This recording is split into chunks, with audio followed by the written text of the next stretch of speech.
Life? WAMMBS. I don't know. Now, let me do the thing that Trixie always does and check.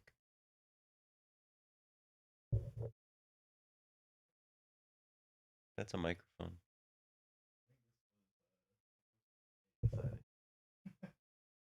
We are not live on YouTube right now. At least not from what I can tell. Oh, it's unlisted. See?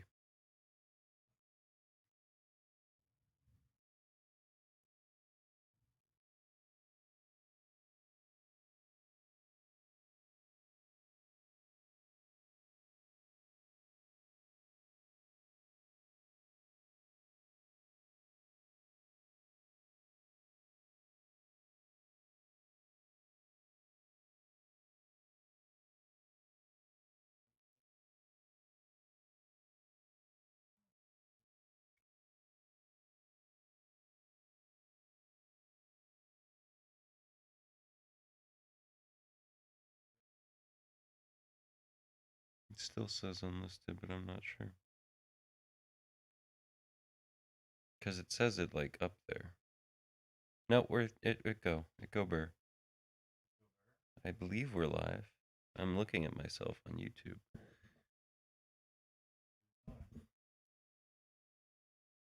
Hey, I can hear us too.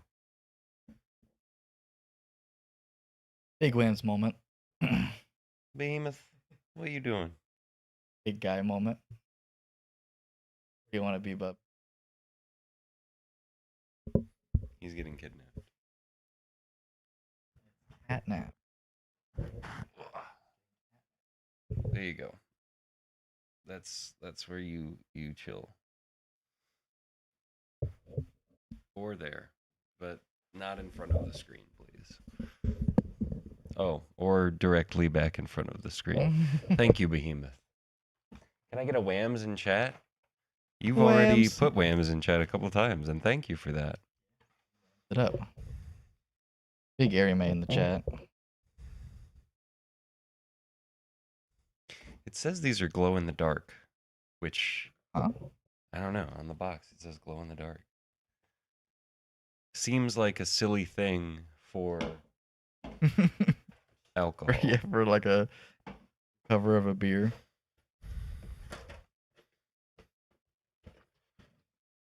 D1, Airy May.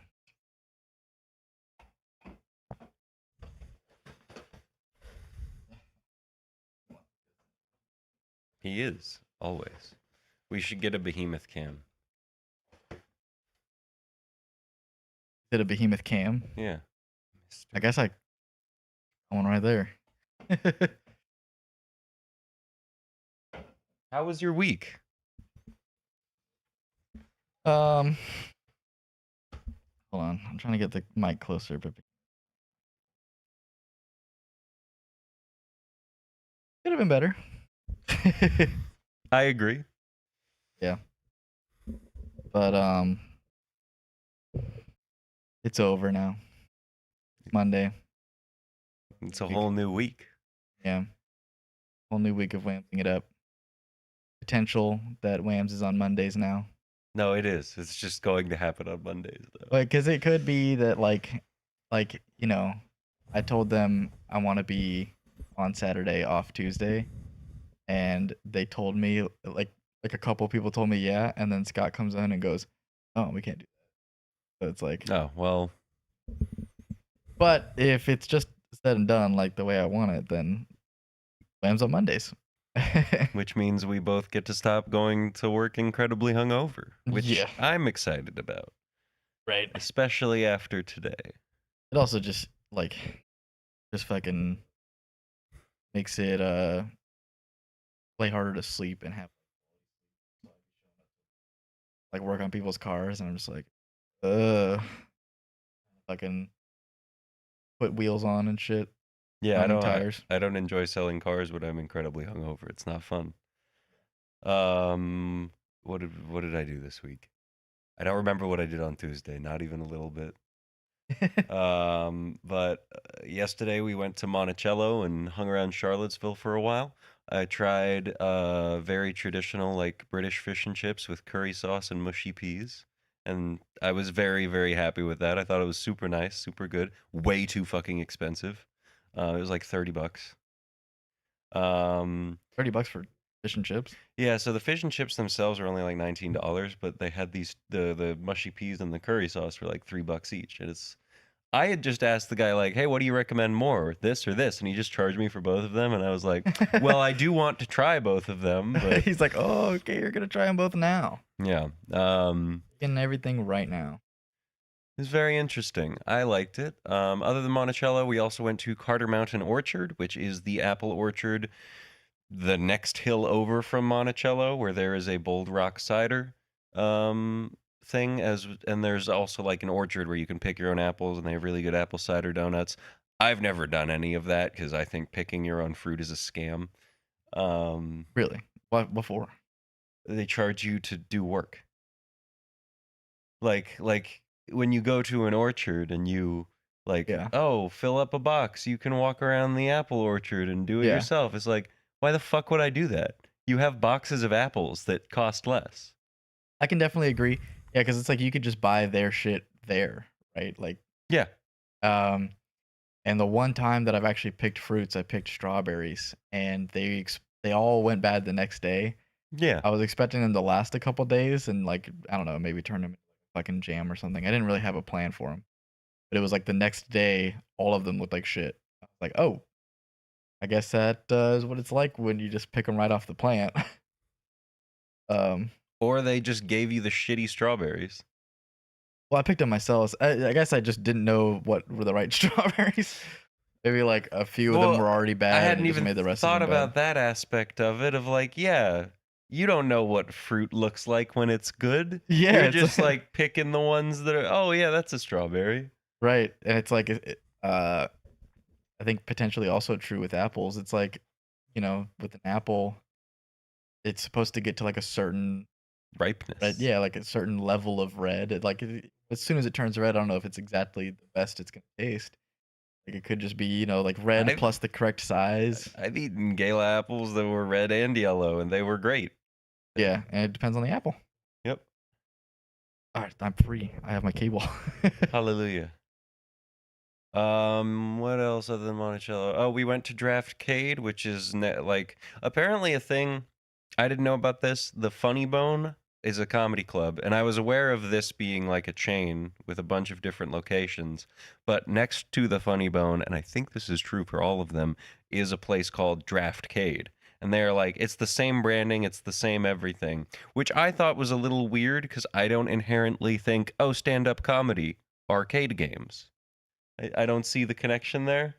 Yeah, like is the idea to like play arcade games while someone does stand up comedy? So you're, No, like, no. They're not directed- connected like that. Okay. They're just they serve, from what I could tell, the same food, and they are their logo fonts are very similar and clearly owned by the same person, Oh. and they share a lot of advertising. The person that owns it just has the shared interest. They were like, "Oh, I can't decide, so I'm just gonna do both." Yeah, we got Pauly Shore coming to Virginia Beach pretty soon. Oh, really? Yeah, he That's doesn't have long hair anymore. The fucking Jersey Shore guy. No. I'm thinking of- That's the situation. Yeah. Or I'm thinking Snooki. of Pauly D. Yes, That's his name. yes. The situation, Pauly D. Okay, he is. Okay. Yeah. No, Pauly Shore is the son of Mitzi Shore, who I don't know that she started it, but she very much pioneered running the Comedy Store, which is a different comedy club, but very famous in LA. Joe Rogan talks about it all the time. Yeah, you know that one clip of Yeah, I think- Joe Rogan shouting down Carlos Mencia? I don't think so. Oh, but that happened at the Comedy Store. I do think that the Comedy Store is yes, simply just like a really famous comedian like starting point, even where it's just like a lot of comedians just go there and chill there all the time, and they all use it because they all use it. Yeah. So it's like pretty much any comedian will tell you that they hang out at the Comedy Store. Anything else? We went to Aslan. Aslan's always great. Did we talk about going to Van Gogh Bistro last time? I think we did. Yeah, I think so. Yeah. Okay. Then, yeah, I really don't remember what I did on Tuesday. That would have been the only other thing, I think. Oh, I got my watch. Shit, I don't have my watch. Oh yeah, BRB. Gotta have your watch on. I gotta show it up. I think pretty much the only thing I really did this week was fucking my friend is having a baby soon. Very exciting. And he had a baby shower. It was nice getting to see the baby shower.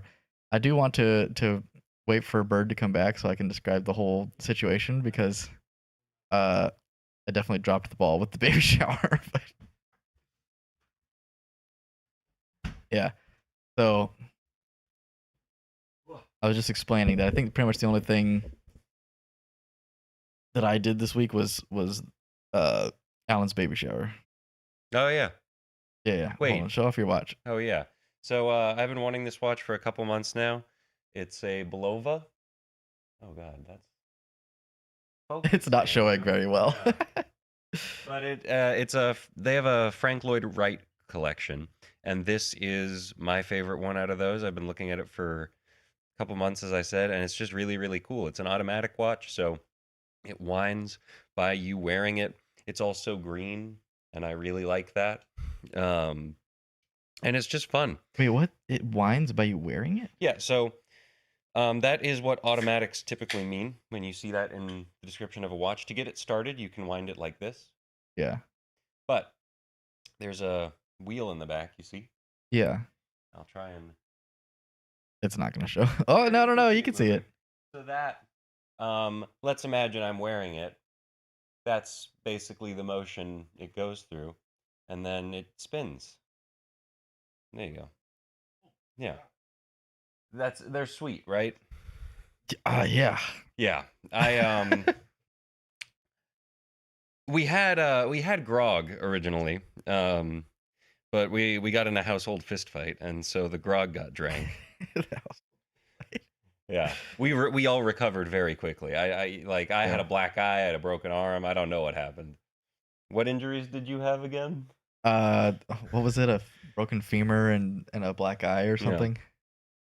Yeah. If you've ever seen Guardians of the Galaxy 3, those little med packs they use where it just fixes you, we had those on tap.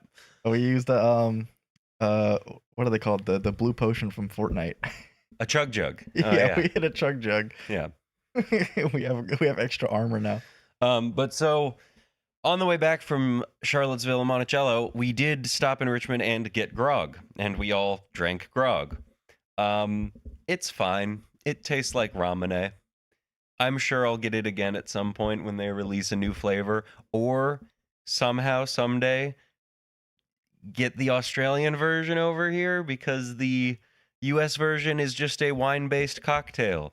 And I do not like wine-based cocktails. I think you might have said it last night, but why do they do that? Why is it different? Liquor laws. The U.S. has archaic liquor laws that have been around since the 1930s. So we're just not allowed to have that? No, we are. It's just, for whatever reason, it's easier for them to produce a wine cocktail than it is the shochu and vodka cocktail that they have in Australia. You think we could just make it? I guess we wouldn't know if we did it right. I mean, it wouldn't be hard to buy shochu, vodka, and ramen. So yeah, you could probably just make it. I imagine that is more or less what it is. Yeah. Even the ones we had did just kind of taste like ramen. I don't know if you got that vibe off of them. I mean, I haven't had a whole lot of ramen. I think maybe like 2 bottles. It's Japanese soda. It tastes like grog does. I don't think that soda in Japan is gonna be too different than a soda. Well, here, you know that thing of thing, and then thing in Japan. I think so. Yeah. Where it's just better because it's from Japan. Yeah. But no, let me describe this baby shower, right? Because I totally dropped the ball with the baby shower. I think I've only ever been to a baby shower once, and I was like 13. Yeah, so you're not at fault for anything with that baby shower. What? But, huh? I'm not at fault for anything. Yeah, you couldn't have done anything that would have been your fault. Is what I'm trying to say. No, I killed it at that baby shower. I was playing all the games that all the girls were playing. You killed it. Yeah, it was fun. No, so I completely forgot what day the baby shower was. So in my head, I was like, It's next Sunday.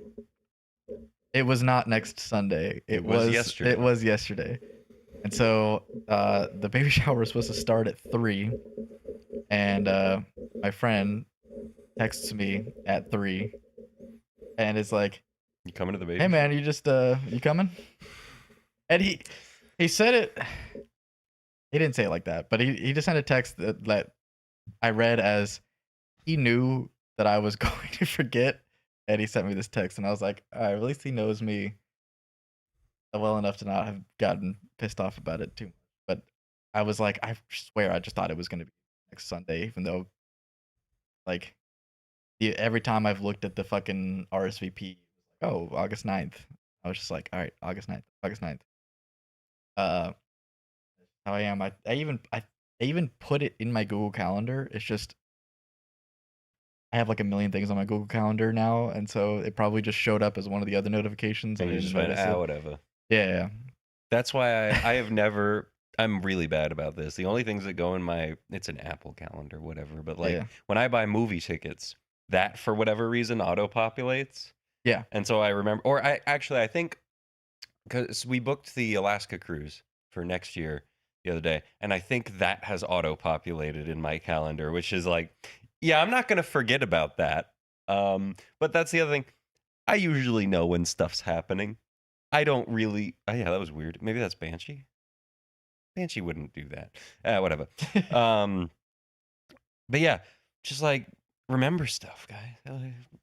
How busy is life? So it was like, all right. I was like, oh fuck. So he sent me that text, and I was like, I need to get ready immediately and have a gift and fucking rush there right now. Did you get him a Gundam, like the baby? That would be awesome. No. So I was just like, you gotta give. Well, so baby showers before the baby's born, right? Yeah. So give Alan a Gundam so that he can build it while his wife is in labor. Yeah. And that way, I guess he's not gonna have a whole lot to do well. Do not do this. If you are a husband, do not build a Gundam while your wife is in labor. They're doing a C-section, so I think it'll be a little shorter than labor would normally. Weren't you all C-sections? Yes. Yeah. What the fuck? We started. Yeah, we're here. We WAMMBS. We started. We're here. We WAMMS'd it up. I don't know where the usual like shout that it started goes. Trixie just posted on all of her channels and social medias. But yeah. So then I fucking Randa. I was like, what kind of gifts can I bring? He was like, well, there is a diaper raffle. I was like, what? Okay, well, I can definitely get diapers. Like if you bring diapers, then you get like in a raffle. Yeah, you get into a raffle, which didn't end up happening. I don't know. I was like, whatever. What were the prizes? I don't know. I'm not sure if maybe he just heard wrong or something. Like in that. That seems like. What'd you miss? We're just talking about our week. That seems really antithetical to the point of a baby shower. Because like, yeah, you're supposed to just show up and give gifts. I think because it doesn't say anything about a raffle on the ticket, like the RSVP. Was this like at a place, or was this just at his house? It was at his wife's house. Okay, but it just had like a RSVP thing, which I keep calling it a ticket because it had a QR code on it, and it said something like scan the QR code to like enter or something, and I was just like, okay, it's a ticket, but I didn't have to do that. I just showed up. But I was like, all right, I'll get diapers, and then he was like, yeah, but diapers, that's not really a present. It's just diapers. And I was like, you're right. Damn. So I was like, damn, what can I get the baby in short notice? And he was like, well, there is a registry. You could just go on the registry and like order something. Try to find some stuff. Well, I was just gonna run to Walmart and get get what I can get. So I ran to Walmart and I saw on the registry was like an Amazon Echo like nightlight thing. I was like, ooh, that would be cool. Like it was only like $30. I was like, I could definitely get that. And it was like, because it's like a nightlight for the baby that I guess also can just like, while you're holding your baby, you can be like, oh, Alexa, do this thing. So it's just an Amazon Echo. It's just an Amazon Echo. Okay. But it has like lights on the top. So it's like cute. Okay. And I was like, all right, I'll try to find that. So and like one or two other just utility things, and of course the diapers. So I ran to Walmart. I grabbed the diapers, and then I run over to the tech section, and they go, yeah, we don't sell any Amazon products here. I was like, I never knew that. I just I hadn't think that makes considered sense. it. It does. It makes total sense. Yeah, They're yeah. like Walmart's biggest competitor. Exactly what I thought immediately after he said it. I was like, oh, you know what? Why would they? And then he was like, yeah, you should go to Target for that. And I was like, I don't really have time. So I was like, fuck, I'll just run around the baby aisles and try to find like as many things from the registry as I can that I think will be useful. So I grabbed like some cute looking beanies, some mittens that I thought were kind of cute, fitted sheets that were kind of cute, Okay. uh, and like a bottle brush because I wasn't sure if anyone else thought to buy the bottle brush. I was like, they're gonna need that. I'm gonna be the one that provided that. Every time he's cleaning this bottle, Yeah, he's gonna be think thinking of me. The fucking bottle brush. It's like, oh, good thing we have this. And you gave this to him, and he went, "Oh, chores, thanks." Well, we're getting there, right? So the whole story ends up being super fucking awkward. So I got all this stuff, and I didn't even think about like, because I haven't like participated in like a gift giving gathering in a long time, and I've just forgotten like what it even is like. Like I don't. You show up. You didn't wrap any of this. I didn't did wrap you? any of it. Okay. And I didn't write a now card. Understanding the problem. Those are like things that you do, right? You wrap a gift and you write a card. And you know, when the time came, I was Baby doesn't need a card. Baby's not even born. It's gonna be years before he So can I showed up with my fucking Walmart bag of shit and a box of Huggies, and I go, "Hey, I'm here." An hour and a half late.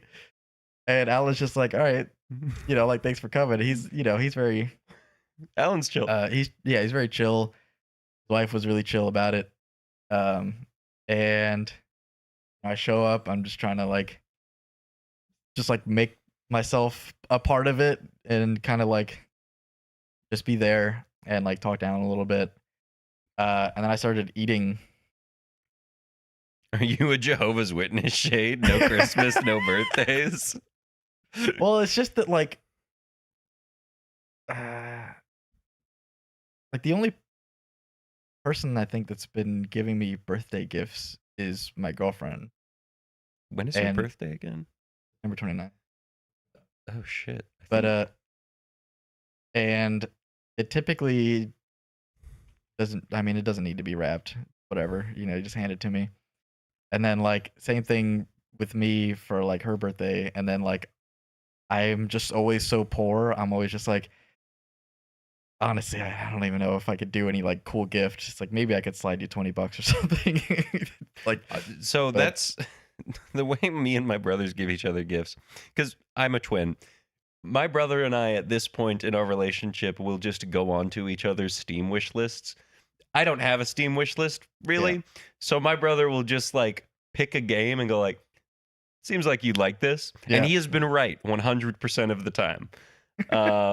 Whereas he makes it easy. He has a Steam wish list. I just go on there. Yeah, I've got a Steam wish list of 70 fucking games. Because I pretty much just put everything on my wish list that I think seems like a kind of interesting upcoming thing. But a lot of them I'm I don't know, I probably won't play this even if I bought it for a long time before I'm all right, well, let me just find something interesting. Fucking yeah, so I'm making myself comfortable, present. Yeah, and present, and I go over to the food, and I was super hungry. I hadn't eaten yet, and I was like, ooh, there's a ton of fucking chicken here, so I'm gonna eat a bunch of this chicken. Was it the 7-Eleven orange chicken on a stick? No. Okay. I wish it was. Well, no. It was it was good chicken. It was Popeye. I think it was Popeyes and Jollibee. It was a combination of the two. That's an interesting mix. Yeah. You would think one or the other, but both is a fun choice. Right. I think it was because one person, like 2 different people brought these, and they had 2 different ideas of where to go for And there was fried no chicken. coordination, obviously. Yeah. So I was like, all right, I'm going to eat a bunch of fucking fried chicken right now. I'm really hungry and I love fried chicken. So I start eating it, and my hands are all messy. I'm eating the chicken, and they go, all right, we're gonna open the presents now. And I go, oh, I mean, I'm like right in the middle eating this. There's a table in there. Can I just bring that in there? And they go like, yeah. I was like, all right. So I bring my food in there with me in the other room that has the table. I sit down. And you're unwrapping the fried chicken, right? You're taking the breading off and then eating the, No, I'm in there like a fucking animal. And it would be more animalistic to be taking the breading off. Yeah, that seems like it's like just strange, just like a strange thing to do, to be sitting there like methodically taking this. But no, I was just in there like, I don't know. But I'm fucking sitting at the table eating the food, and then everyone piles into the room. A bunch of people are standing. I ended up being one of like 4 people that are sitting, and I was already like, oh, there's shit. An old woman in the corner just like. Why is this fat fuck eating all the chicken in my chair? One of the people that was sitting down was grandma. So, yeah. So I'm sitting there, and I'm like, should I be standing? I don't know. I feel kind of awkward, but I'm also like, I was like, fuck it. I already sat down. I already have my food. And I look around and I go, no one else brought their food, and with them, I know other people had food. They didn't bring it. I was like, I'm such a fucking I should have just sat out there eating the chicken. I was like, why did I come in here? I just should have just left the chicken over there. Like, I'm gonna just come back later. It just didn't cross my mind. I was like, yeah, I'll just eat the chicken. I'll eat. There's a table, and now I'll just eat the chicken. And now I'm like, ooh, maybe this was the wrong choice. So then I'm fucking sitting there, and I'm like, I want to eat this chicken. So I'm like. Very quietly. I'm like taking slow bites of it, like looking around, making sure no one's really like staring at me. Who's judging me for eating this chicken right now? Like, y'all don't care that I'm eating this chicken right now, like, right? While we do this whole thing. And so they start passing gifts over to them, and I'm like looking at it, and I'm noticing, and I'm like, yeah, this makes sense. They have all put their gifts into bags that are semi-decorated and or boxes that are wrapped, paper and bows, and there's cards, and then they get to the Walmart bag. Yeah, it's congratulations on the baby, and here's this from us. We thought about this, and I'm like, oh yeah, that's what it's supposed to be like. I'm such an idiot. There's etiquette for these kinds of situations. I was like, fuck. Okay. So then, they're passing all the gifts over. I was just like, oh man.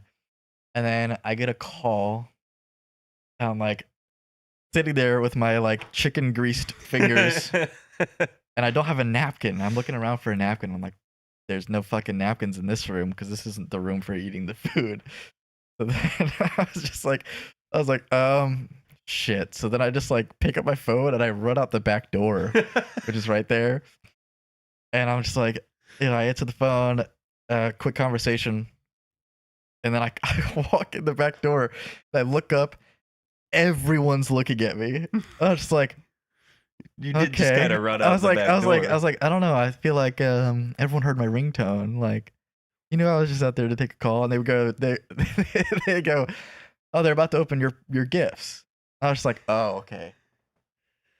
So I wasn't even in the room when they grabbed the Walmart bag and passed it down. So to them, it's like you faked a phone call to avoid the embarrassment of being seen being the guy with the Walmart bag.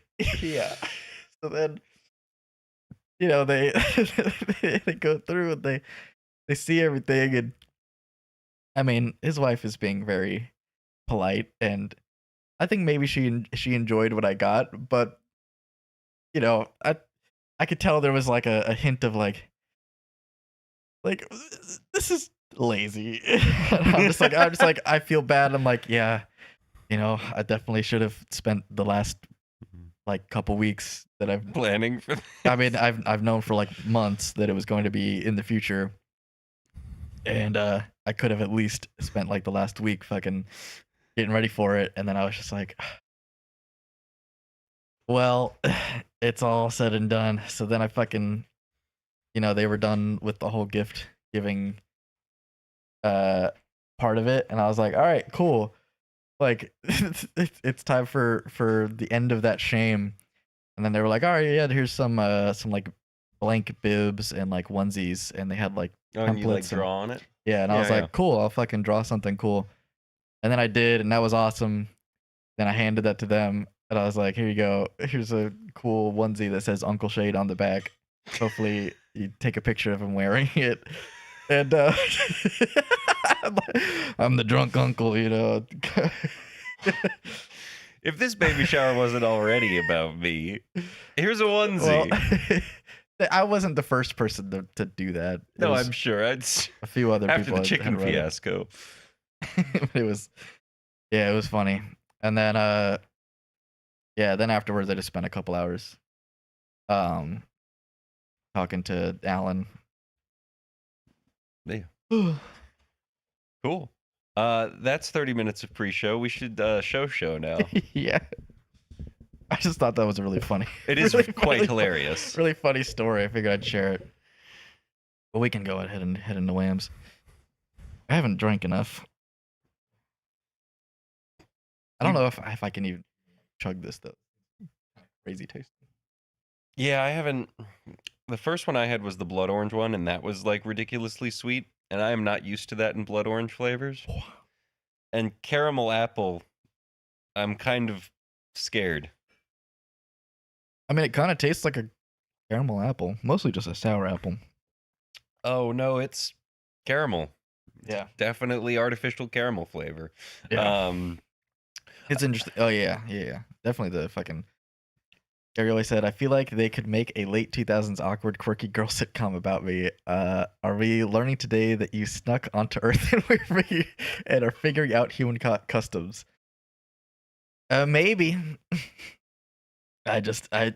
Customs never really like thinking why I wear fucking pajama pants and sweatpants everywhere, because I'm just like, I don't know. It just never really made sense to have to wear like normal pants. Who fucking needs pants? Yeah, who needs pants? We're whamsing. Yeah, we're the gonna pre-show is over. 3. I keep burping, so I'm trying to. Oh, okay. I'm trying to get through it. I like that you're putting the power fist up as you're. Yeah, because I was like gonna do it, and then it was like, ah. All right, in 3, 2, 1, WAMMBS. Hello, everyone. I'm Bird. This is Shade. This is Bird. This is Shade. I keep fucking burping. It's really like. This is the burp episode of WAMMBS. Yeah, are you sure you didn't just eat all of that chicken? I wish I did. This week, above all weeks, we need a like and a comment. You know why? We are only 2 subscribers away from 500. It's actually 1. Oh, we're only 1 subscriber away from 500. So we're 1 subscriber away from 500. And of course, a like and a comment goes a long way. A share, And big thanks to our patrons. Oh, that's not the patron button. Where the fuck is the patron button at? Is it this one? There it is. Whoa. Big thank you to the patrons. Right here, we got Ari May, Kiwan, Gary Always, Duncan264, Last Thesis, Drew, Mark Moon, CJ11, and Dan of Arcadia. Weekly anime, manga, music, burping snacks. Yeah, burping snacks. That's what the B. Yeah, the B is burping. The big thank you to the patrons. You can go and support on the Patreon in the link in the description down below. Sorry, Landon's texting me a bunch of photoshopped images of you as a pirate. Why not me as like a man in like a chicken costume, or like one of the fucking cows from Chick-fil-A eating chicken? The cows don't eat chicken. Yeah, but they want you to eat more chicken. Yeah, so that circus burger doesn't kill them. Circus burger doesn't kill. That's deep Chick-fil-A lore right there. There you go. Big thank you to the patrons. And this week we are covering Sayonara Lara. Gantz. Moving Pictures. I don't know why. I have a really hard time remembering what this album is called. Yeah, the pictures be moving. Living in the Limelight. The Universal Beer. As we were listening to Rush, after because we were driving back from Charlottesville while we were listening to it, and after it was over, I just kept riffing on Living in the Limelight, just shitting in the bathroom. Yeah, it's always fun to do that. For the beer, we're going with this Angry Orchard value pack that you got here. Yeah, so it's I honestly only got it because it was one of two options, and the other one we'd already covered.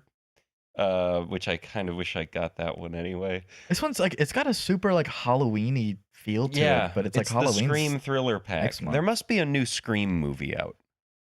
Maybe. And then the snack, we have these Doritos Dynamita Spicy Cool Ranch. That's a mouthful. Aki likes. What is this called? Like this style of chip? Because I can't just call it rolled tortilla chip. The rolled tortilla chip, yeah. Rolled tortilla chips right here. Hot and rolled. Literally says that on the back. Hot and rolled. Oh yeah, it actually says it right at the bottom. Rolled tortilla. Oh yeah. That's what we're talking about this week.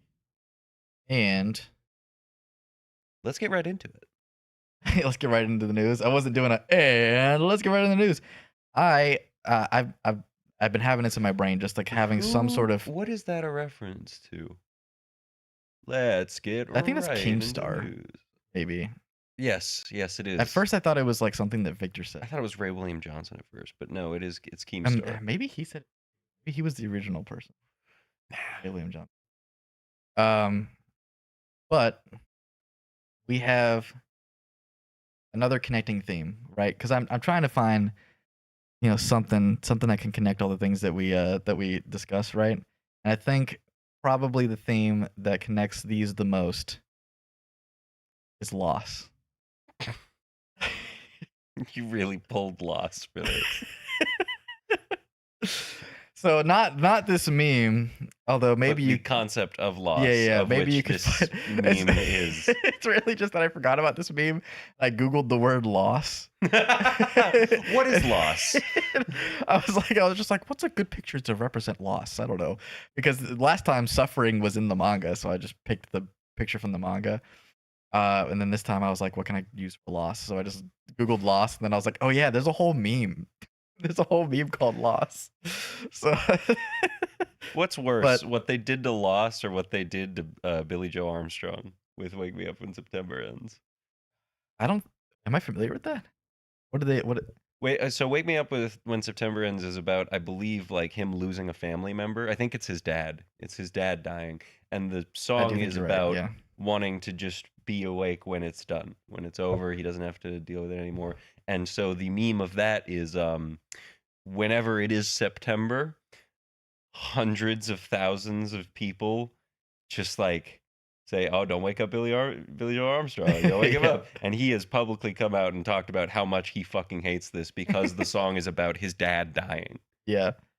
I always think about how my birthday is at the end of September. It's all right, you can wake me up when it's my birthday. But no, so Sayonara Lara, there is the loss of her entire family. And then Gantz is the loss of life. Just so much loss of life. Yeah. Definitely, but the main characters, that's just how it starts. And then Moving Pictures probably loss of an uncle. Yeah. It has some connection to that, so loss of an uncle. Oh, there you go. He put a chicken on you. Yeah, there's me with a chicken. I wish I could pull it up on screen.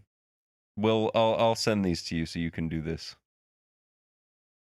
You remember? The 21st night of September. Oh, remember. Wait, what? I thought it was November. Anyway. That is the thing you're referencing is he's making a do you remember the 21st night of September? Oh, yeah.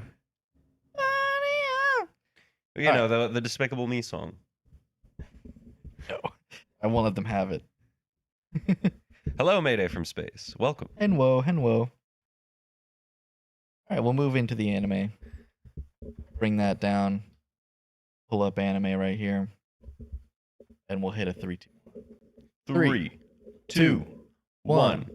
WAMMBS. This is Bird. This is Shade. And this is The Little WAMMBS. Mermaid. Yeah, the Little Mermaid. Wait a minute. Oh, yes, this is WAMMBS. This is WAMMBS. That's Little Mermaid. As always, I have to start off by saying like, comment, and subscribe, because this is supposed to be a separate video than me saying it 5 minutes ago. But like, comment, subscribe. Big thank you to the patrons. Bringing it up again. Ari May, Hewan, Gary Always, Duncan264, Last Esis, Drew, Mark Moon, CJ11, and Dan of Arcadia. I remember when it just ended at Last Esis. Yeah. You know, We're almost at 10 patrons. popping up. We got 9 whole Popping off. patrons. Yeah, you click on the link in the description, get the exclusive podcast mags about movies and games, and you get your name on the screen. Make me have to keep reading names. Until there's a pokey rap. Until there's a pokey rap. In which case, I'm still reading names just in the form of a song. And hopefully continued patronage. I guess it's like if it's 151 names or 152. I think it becomes a point where it does not make sense to read all the names at the top of every.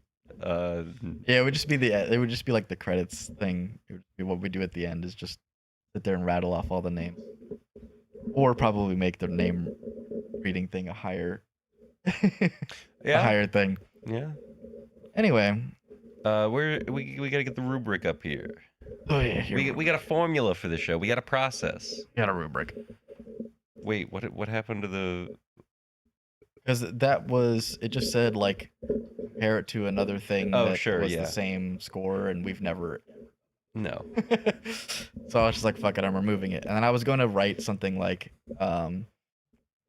describe how you would feel as the main character, but then I was like, A mermaid. I don't know if I would do that for every. Hell yeah. Wow. That probably got picked up on the mic. We got a big thunderstorm going on right now. Everything outside just went white. That's wild. And now the fucking rain got super heavy. Anyway, yeah, like that game. Yeah, I didn't think that it would match for like every single subject, so I just left it off. I did want to ask that at some point with Sayonara Lara, which is what we're talking about right now. We watched 3 episodes of Sayonara Lara. It is, in a way, like an anime interpretation of The Little Mermaid. But that's pretty much just the first episode. They speedrun the whole thing. Yeah. And also, she fails. So you got the traditional Little Mermaid story. She gets tricked by a witch into being turned into a human. She goes into the human world. She cannot speak, but it turns out they find out she's a mermaid and kill her or something. Yeah. And she turns into sea foam, and it's sad. And then she wakes up, probably like 200 years later, and she's the only mermaid left. Well, kind of. Actually, yeah, she is the only mermaid left. She drinks the potion again and gets sent to the human world, but this time she can talk for some reason. Because I don't think the show would be interesting if she couldn't. Yeah, it doesn't really get into it in the first 3 episodes, but they mention it. They say like her tongue is stitched. And yes. We have no idea. It doesn't say why. Maybe she can't sing? Is that relevant? Like, was singing ever part of it? Well, the original one is a musical. Well, yeah, I suppose. Not the original, but like the fucking Disney movie. Yeah, the Disney movie. Disney movie is very musical. But she's got like a stitching on her tongue, but she can like talk. Makes any sense. But yeah, no, the first episode is so different from the second 2 episodes. It's great. It's really cool. Oh, but what would you score the 3 episodes as a whole? 6.5. 6.5? Yeah, it's not great. The first episode was really, really cool, and then a whole lot of nothing happens. Yeah. I was saying like a 7 or an 8, but I think I'm more around a 7, which makes you the hater, so hater goes first. Well, it's a really pretty show. It's got a really cool concept. You know, hey, we're doing Little Mermaid again. But then, so when she takes the potion again and gets turned into a human again, she's kind of just like dropped out of the sky into Japan. Yeah. And we meet the other main character, who is a high school girl or middle school girl who's really into boxing. And so naturally, the first thing she does when she sees a girl flying out of the sky at her is uppercut her. Yeah. Um, I thought that was really happened. it was hilarious, but then from there, it's just kind of, nothing really happens. We meet, it is alluded that some of her sister mermaids are also people. Even though At least it's one. Yeah, at least one. I think there's two. Even though we were told they're all kind of dead, hibernating in shells. Hard to say exactly. Yeah, hibernating. I would think it's kind of like a hibernation, like they're Yeah. put into like a stasis. And then the sea witch, who I don't actually remember what her name is. I think they do just call her the witch. Is the boxing girl's pet fish, who can talk. And does talk to the boxing girl, and this is just normal. She's a cool fish. They have a couple montages of Lara just kind of not understanding human life, and that's fine and fun. It's cute, like it's just not interesting. No. Maybe that changes as you get further into it. Maybe you learn about it, but ultimately it's just a love story, and obviously she's just gonna fall in love with the boxing girl, Which is great. very cool. Yeah. And I hope it's a really nice, cute lesbian relationship. Yeah, me too. I hope she. So there was a really funny moment in the third episode where Lara accidentally runs into a boxing match and goes, "Stop killing each other!" Yeah. It was cute. It was funny. And then everyone's just like, what the fuck are you talking about? Yeah. Are you a mermaid or something? They were just like, it's boxing, bro. Like, Yeah. this is what is supposed to be happening. Yeah, so I definitely think it's like, with the pacing of the first episode being so insanely fast, because it told the same story that Disney tells in like a 1 hour and 40-minute film In 23 in minutes. 20 minutes. Yeah. It's just like fucking bang, bang, bang, bang, bang. We're flying through her life. We're flying through all these events that are happening, and it keeps on like referencing things like sparkle and light or whatever, and like laws of the sea and Yeah, all they this could stuff. have. They could have gone into that a little more. Yeah, and it just throws it at you really fast as we're going through the first episode. It's like clear that the first episode needs to just get said. Get out of the way. I kind of thought the first episode was gonna be like, when anime sometimes does the like flash forward thing where it just like explains what's going to happen. Yeah. I very much expected to be like, oh, okay, whatever. But then halfway through it, you go, wait, they're just speed running this. Yeah. They're not like setting us up really. We're not gonna watch the medieval times bit. What the fuck is happening? Yeah. I was just like, so it's actually a rare case where, because I tend to like a more like more dense first episode that can like kind of bring a lot of attention, and it's like entertaining. That first episode is really entertaining because of how like much is there, but also I almost actually wish that this was just like 5 minutes of like kind of touching on The where Little we're Mermaid at. stuff. Yeah, and then the rest of the first episode was more or less what episode 2 was about. Yeah. So that we had kind of the expectation of the show being just kind of like a slice of life, her finding her footing show, rather than the first episode being like just this massive marathon of shit. And then the second episode just being like, all right, here she is. She's a human now. She's confused, and she's in a room. And that's a lot of what the second episode is. It's Yeah. just her being confused and scared. Yeah. She almost drowns herself. Yeah, Which she's was like, oh, I can't swim.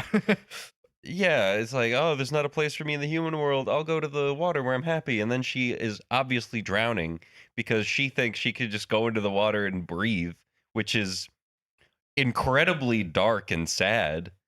I also don't know how, like, I guess she never fucking touched water whenever she was a human the first time. Because I don't know, it made it seem like a decent amount of time passed. Like, bro was going to marry her. It seemed like they like He, saw a bunch of the kingdom yeah, over and the time then skip. it's also kind of confusing as to how he figured out she was a mermaid. It Other just kind of than happened. she Yeah, just yeah. like turned back into a mermaid. My only guess is that it just because it wasn't actually true love. Like she basically Okay. just showed up and was incredibly Yeah, infatuated with that guy him. didn't look like Prince Eric at all. No. She was incredibly infatuated with him, but it wasn't true love. So when they went to like tie the knot, it just like broke the The bell or sparkle. something. And so she turned back into a mermaid and turned into sea foam for some reason, and then fell asleep for 200 years for some reason. Like Because straight up Avatar: The Last Airbender. her dad put all of the remaining sparkle or light force into having her come back. Yeah. The mermaids went through it. It's Yeah. like the mermaids are They super experienced racist great against humans. loss. The humans are super racist against mermaids. There's a lot going on Yeah. and not a lot of explanation. Yeah, because it's like what I can't explain to you what the sparkle is. I can't explain to you what the fucking seafoam thing is. It's the power. It's I don't know the Because seafoam. Fuck, I don't know. Episode 2 and 3 are about them, like being cute. Yeah, That's and pretty much it. the sister just kind of existing, like, oh, she's here. Yeah, there's like a side plot that's like really really slowly developing where one of her sisters, seemingly is also a human for some reason, and is like like there's like some kind of destiny or something. Like Lara is this like destined princess. Who, if she finds true love, will bring light back to the mermaid palace Yeah. or whatever. There was one line in particular where the witch tells Mari that she should help Lara because if she doesn't, she could destroy everything. And I guess I interpreted that as that she would destroy like the human realm, like the island. She might have just meant that like if she died, then all the mermaids die with her. But like, Why the fuck would Mari care about that? yeah, I was just like, I don't know. I was like, I don't know. I don't understand why. I don't understand why. Like the witch said that in the moment. Why does the witch be doing everything the witch does? Yeah. Because she looks cool and hot. Yeah, she was a really cool design. The fish version of her is pretty cool too. Also, Yeah, she's not just incredibly clear if she is a mermaid. Well, she had a mermaid tail. She did? Okay, I Yeah, missed that. in her regular form. She turned into an alpha fish. Beta. Beta fish. Is there an alpha fish? There's a beta. There's I beta don't know. fish. Beta fish are the fighting fish. I think she's just a goldfish also. She just kind of looks like a goth Goldine, you know? Yeah. Goldine. Goldine. Who was your favorite character? The witch. She was the only character that really like fucking mattered much. I mean, I think Mari would end up being my favorite character if I continued watching. Because she's probably going to be the character that actually gets the most development. Probably. But in these 2 episodes, the 2 episodes that she's in, there's a decent amount of development, and you kind of get a feel for like what kind of character she is. She also doesn't even say a whole lot, and not a whole lot really happens. Like She kind of just chilling as a fish. Like, yeah, but the witch. Well, I was talking about Mari, but the Oh. witch says a lot and does a lot, and like is the only thing moving the story forward for most of it. What would you say is your favorite moment? I probably the stop killing each other in the middle of the the boxing stop match. fighting. Yeah, that was really, really funny. That was really funny. I really liked her flying out of the water and Mari punching her. In the That head. was also very, very funny. Where it was just like, all right, this thing's flying at me. Boom! Like just great instinct. Yeah, what if that was an alien? But like, there was also Mari is like carrying the witch as a fish in that moment. So it's like the witch told her to be there, I would think. Yeah. Like, I'll stand right here. There's gonna be a fucking mermaid girl that flies out. You're gonna catch her. And then she fucking flew out. She went, I'm not catching that. I'm punching it. Do you think there was a way it could have been made into a 10? If there were a lot of the show could have been shortened. Like the whole second episode could have just been like a 5-minute interlude of, yeah, she doesn't understand human life. We get it. Yeah. Just and getting a little more in the what's the sister doing? Like, why do we keep getting shots of the sister without really any real explanation? Why is she yearning for her sister? So, I think I'm like similar, in that pacing is like the main issue, but I think in a different way where it's like I wish that most of the first episode, like all the explanation was just like a small window, and then maybe the rest of the episode was a little bit slow, and then episode 2 picks the speed back up, not probably to the same level as all of that condensed 5 minutes, but like if all of that was cut to just like 5 minutes, and then like the rest of the episode was more or less what episode 2 was about, then the new episode 2 would then have the opportunity to not only have her doing shit, but also cut into explanations of what kind of is going on. And why it matters. Yeah, and I think it would kind of make the rest of the runtime feel a little bit more worth it to watch. But I think that's all my I don't feelings got on much else to say Sayonara about Lara. this show. It didn't really grab me that much. Yeah. I definitely think that the only reason why it's not like below a 5 is that it is very pretty. Very pretty. The style is awesome. The animation is great. Voice acting is really good. I thought the music was really nice. It pretty much has like a constant orchestral like scoring through the whole thing. That just sort of like, it comes down and then it goes up and tries to follow sort of like the emotion of what's going on in the scene, and there's just always kind of some instrument playing. That was nice. So it's like those things make it like a 7 for me. But the actual story and like what was going on, I was just like, I don't know. I don't really care. Yeah, and it doesn't hook you enough to care. Like, yeah, it's the Little Mermaid. Cool. The fuck does she know about cameras? The fuck does she know about cameras? I know what we're doing next week, though. Oh yeah, we're doing Darker Than Black. Oh yeah. How does the opening go? Oh fuck, I don't know. I sing it all the time. I watched this show a long time ago, and it is one of my favorites.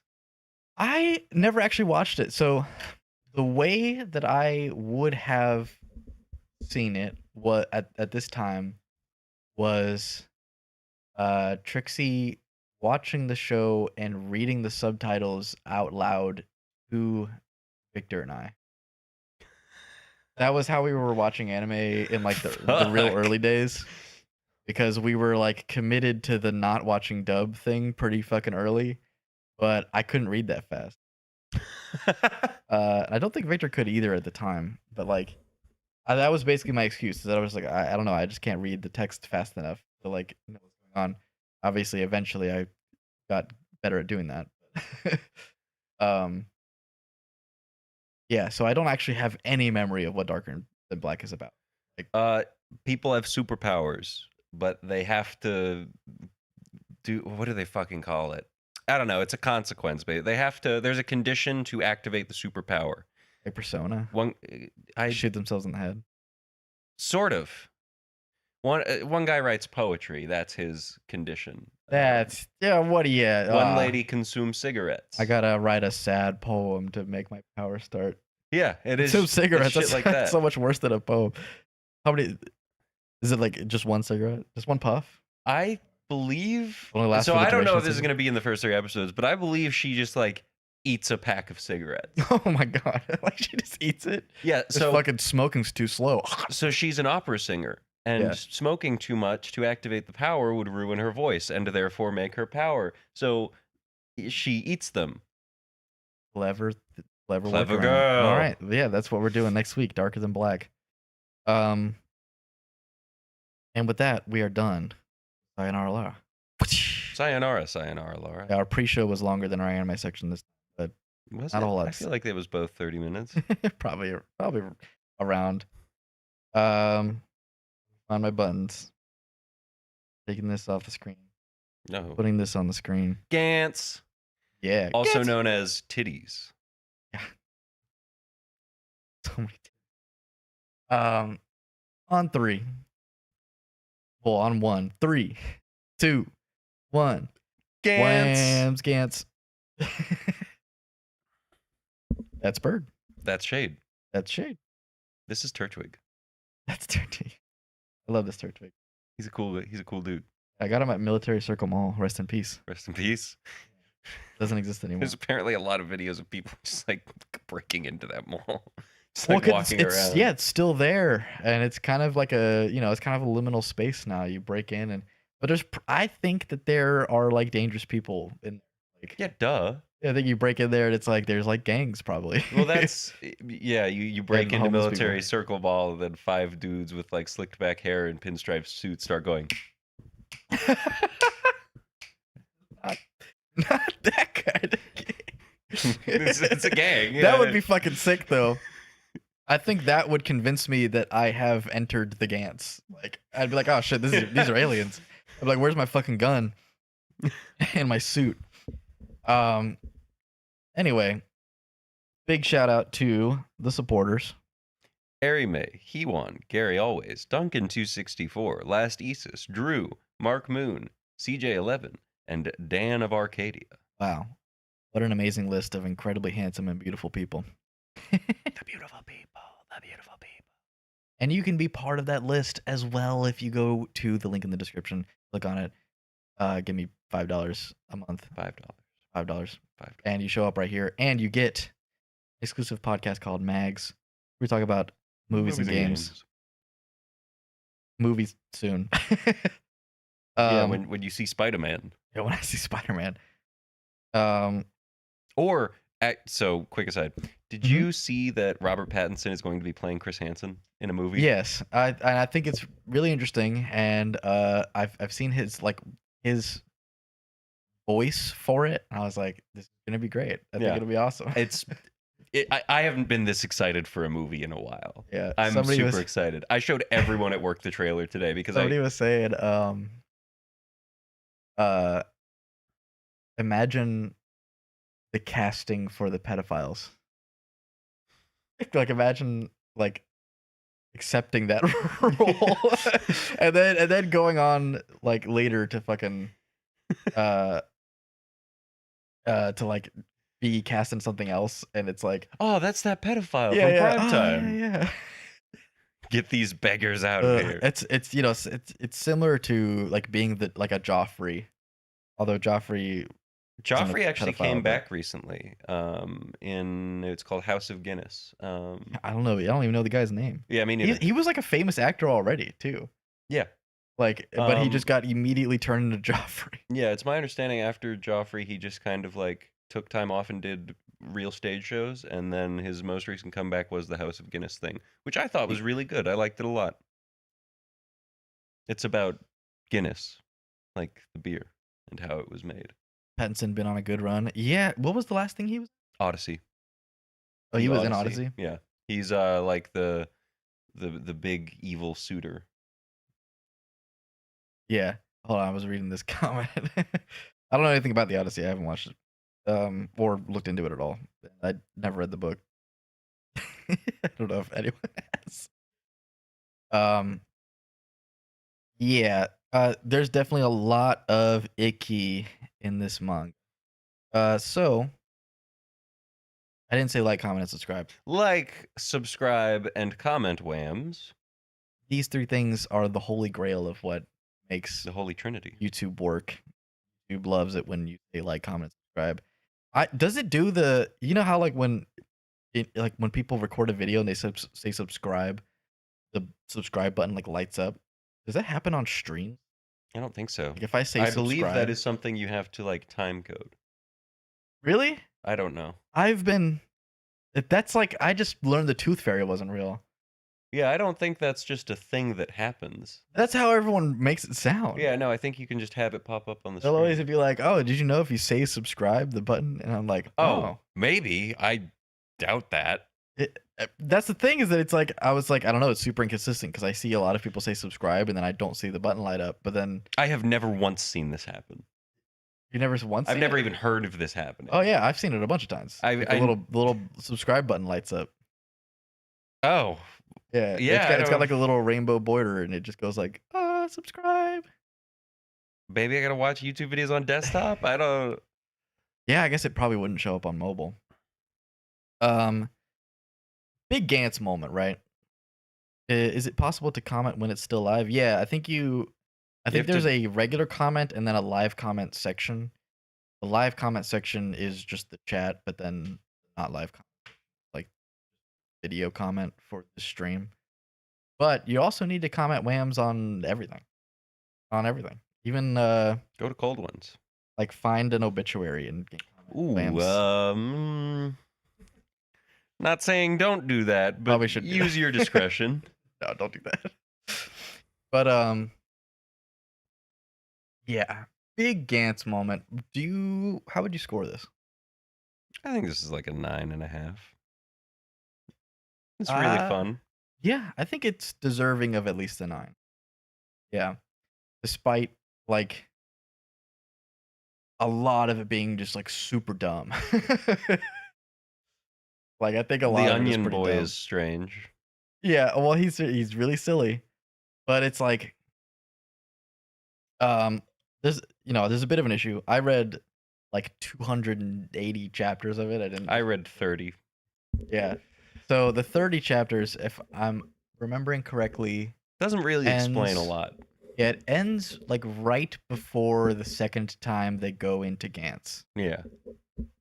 So you only really got to see them go into Gantz. Wait, thing, they're like, going once. into Gantz? I thought Gantz was that Gantz is dude. the sphere.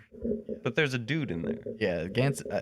I don't know what the fuck the dude is. but Okay. yeah, the dude is controlling the sphere, and that is Gantz, as far as I know. Because it's 280 chapters in, still not that clear what's going on. But Doesn't it also like switch main characters constantly? as far as I have gotten, the main character has only switched, Oh, okay. and it seems to be a pretty temporary switch. But Okay. the main character and his like Kato. his like friend that he like was no longer really friends with, he just like He just happens to talked to see him a him at while. a train station. yeah, they're both in the train station and they see a homeless man fall into A like beggar, if you will. yeah, into where the train, like the subway comes through, and his friend or his guy who used to be his friend jumps down to save the homeless guy. The whole time, the He's main not- character is just having a very jaded like thought process of like, Yeah, I'm so cool. he's I'm super like the best guy doomer. ever. Everything sucks, and I'm Yeah. awesome. He's a huge piece of shit. Like the main character is just a massive piece of shit for the entire first 30 chapters. Like, Yeah. he's just completely unlikable. He does actually become really cool later. He gets like a total redemption, but he's like damn near just like irredeemable in the first 30 chapters. Like he's just a bastard, a dick, a wuss, a fucking backstabber, like every bad thing that you could say to describe a person is how the main character is, which kind of reminds me of Denji. Fair. Yeah. And This I guy's a definitely little saw less, some Chainsaw Man, like how Chainsaw Man was influenced. I think this guy is less outright pathetic. Yeah, Denji is just like sad as a character. I think this guy has a little more ego about him. I don't know. Denji doesn't not have an ego, but he's pretty fucking depressed. And this guy's just kind of jaded. I don't think he's like sad necessarily. yeah. There's a bit of things like not too far forward with like the girl. gets like super jealous of Kato because the girl Likes likes Kato. Kato. Yeah, he's the hot one. But yeah, it's really hard to explain what the hell is going on because especially in these first 30 chapters, it gives you Very little. zero explanation. It just there's one guy who like seemingly knows what's going on, and then everyone else has no idea what's going on, and that's part of it. You're kind of supposed to feel Like you don't know what's going on. yeah, like Like you you're the know about as character. much as them. We could be And Gantzing right so now. what happens, right? So that these two characters they get killed by the train. The train comes through. They failed to save the homeless man. Well, No, they actually, did they save did the save him. homeless man. They didn't save They themselves. failed to save themselves after saving the homeless. Which the way they try to avoid the train is like, we'll just run ahead to the point where the train, Yeah, where it will have stops. stopped. And I was like, well, And what then- about when the train goes again? well, they would have time. Like the train would stop and people get on, but then they were like, the train actually doesn't stop here, like that. That was what like the people said, and then they were like, oh, and then they just die and their His head heads like fly off. explodes. Yeah, their heads fly off and then like fall on the ground, and the people are like, ah, and then their bodies disappear. And they wake up in an apartment with a bunch of other dudes. Yeah, and there's a big black sphere in the middle, and then like you don't really know what the big black sphere is. They all start speculating that they're on a television show. Yeah, or that it's heaven or something like that. They just have no idea what's going on. Like everyone understands that they just died. Kind of. They're like, I don't know, I'm pretty sure I just died. But they're all like, but did I just die? I'm not. Was I hypnotized? So yeah, it's just all of them super confused, and then there's like one guy who is just kind of confident, and he like just like there, and like the sphere gives everyone like weapons and suits and stuff, but nobody knows what to do with it. Well, They're they like, pretty much most of them just take weapons. They don't even care about the suit, except our guy, the main guy. They were just like, oh, whatever this is, and then the confident guy just like he fully equips, and then he just goes fucks off. Yeah, he just goes, yeah, it's actually a TV show. You guys are right. And then the sphere starts doing this thing where it's talking. Yeah, it like talks, and then it tells them in like funny lettering. It's like, go kill this thing, Onion Boy, and it's this onion kid.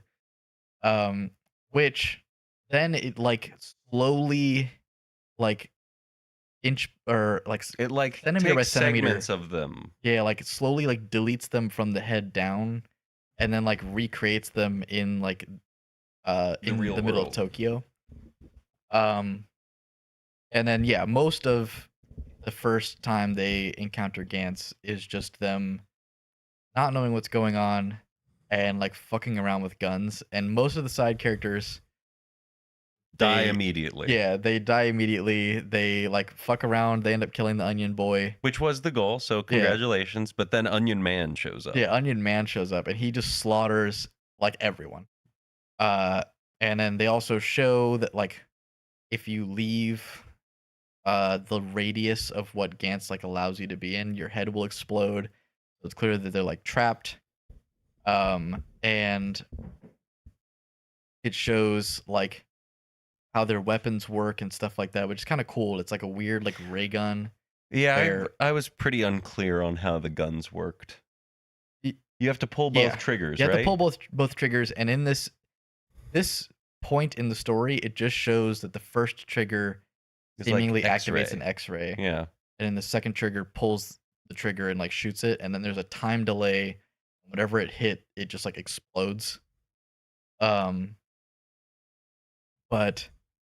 yeah, they show all that. Onion Man like kills almost everyone except for the main 3 characters and the mysterious guy who seemed pretty confident. It was really funny in the whole Onion Man slaughtering thing where there's one big dude who like grabs onto Onion Man and goes, just shoot through me. The gun's not going to do anything to me. And then he just like is eviscerated. Yeah. He just gets blown the fuck up. And so yeah, it's an interesting conflict. Majority of what is going on like on the panels is pretty silly. It's mostly just like Boobs. terribly written dialogue, a lot of boobs. Probably one of the worst things that happens, and also I think just the worst written character in the whole fucking manga is the girl. Yeah. You mean tits? Yeah. So her entire character basically just exists to be this like strange joke that all she is just tits and like there to be assaulted. And that happens, well, almost happens a few times. Yeah, it almost happens like 3 times in the first 30 chapters. It happens more times after the first 30 chapters. Yeah, that tracks. And do you care if I spoil like No, I don't care. I don't anything? fucking know what's happening in this. Right. She dies before she turns into anything useful. Like her character doesn't get developed almost at all, and then she dies. Did she come back? Not yet. Okay. And it's actually really funny because coming back is a mechanic that Okay. gets introduced way later. And the main character does revive Kato, who Okay. also dies at the same time that the girl dies. The other spoiler is that everyone except for the main character dies. Every character that gets introduced, Yeah. they all die around like chapter like 70 or 80 something. And then in chapter like 200 or so, like in like the late 100 to 200 range, the main character finds out that he can revive people if they are saved into Gantz's memory bank. So if they themselves have Gantzed. Yeah. Then he can revive them. So like when you get to 100 points, because there's like a point system. Yeah. You get to 100 points, there's 3 different options. You can either set yourself free, but you wipe your memory. Or number 2 is get stronger weapons. And then number 3 is revive someone from Gantz. So there's like a whole scene where like a bunch of like the main character is like a super awesome guy, and he's like a leader, and like everyone that is like following him like he just loves starts him. teaching people how to Gantz, as Yeah. opposed to the guy who knew everything in Yeah. the first 30 chapters. He starts teaching people shit, and they all love him. So a bunch of them get 100 points after this one like crazy event, and they The revive a Shibuya bunch incident. of people. There is an incident, and I think it might have been in Shibuya. Unrelated to this though, there's a different so yeah, it's still getting into spoiler territory with this, but it's funny that I'm pretty sure it also happened in Shibuya. There's a character that gets introduced who was somebody who was in a Gantz, who was in the like the black suit team. Okay. Later, who was in the black suit team, who got 100 points and left and erased his memory, and then died again. He found a blog that essentially was detailing everything, and apparently was written by that guy who was like confident in the beginning. Okay. And the blog jogs his memory, and he becomes obsessed, and he's like, I want to like come back. Like he's like, I really want to do it again because I was like alive then. I had a purpose. Damn. As like a guy who killed aliens. So they are aliens, like confirmed? Seemingly. Okay. That's still not super confirmed. So like what Gantz is, what the aliens are, not explained still. And they've introduced vampires. So vampires become a big thing later. Okay. But they're like an opposing gang to the black suit. Do they also hunt aliens? No, they hunt the they hunt the black suits. Yeah. Okay. Why? Because they were told to. Okay. That's all I have. But so it's like it just so much stuff just gets introduced and not explained, and it's just like really it just feels like the guy was just like, all right, what seems like it would be really cool or really just like fucked up in this moment? What can I do? Vampires are cool. That would just be like nobody's doing this, so I'm just gonna write this in here without really thinking about any of it making any fucking sense. But no, so the Shibuya incident was that guy, and this also hasn't had zero elaboration. he has like a mini Gantz, and the mini Oh. Gantz says, kill as many people as you can, Okay. pretty much. So Gantz wants like an army or something. And so he's like, this is Gantz telling me that he wants me back. So this is crazy also, what I'm about to describe. This character equips blackface.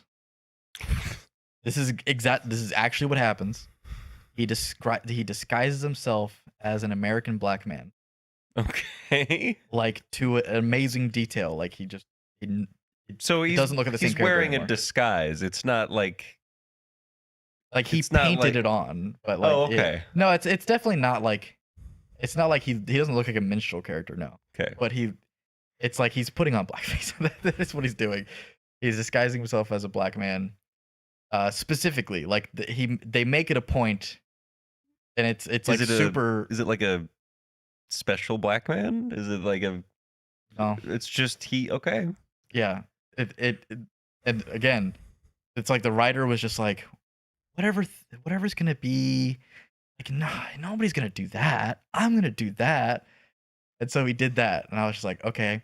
And then he goes and he just takes a bunch of like Uzis and goes into what I'm pretty sure it was Shibuya. It might have been like another like shopping district like area. Like it was just a The one highly with populated the area. huge crosswalk.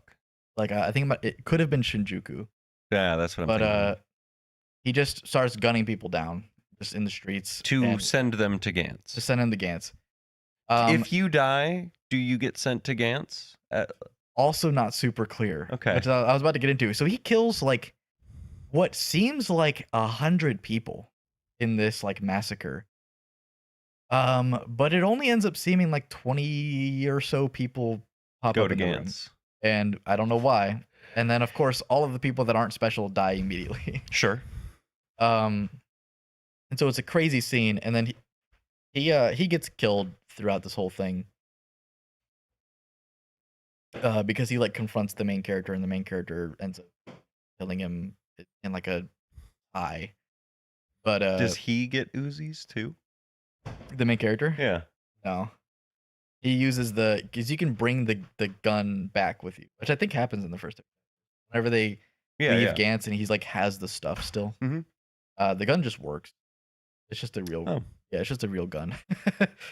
But no, yeah, he ends up killing him, and then that guy does end up coming into Gantz, and then it's like all of the unnecessary characters just get killed immediately.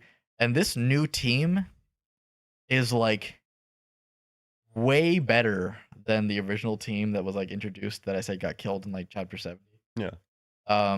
It's like a guy who is definitely Ryu from Street Fighter, and then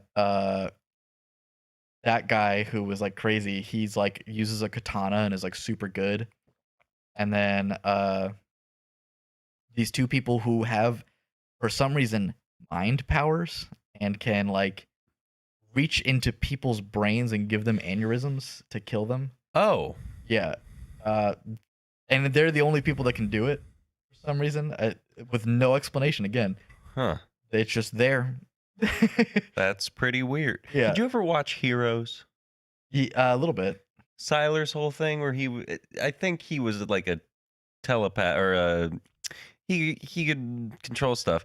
He would just like cut people's heads open, and using the power to understand how things work that he stole from a watchmaker could just steal powers. Yeah, I think I remember that.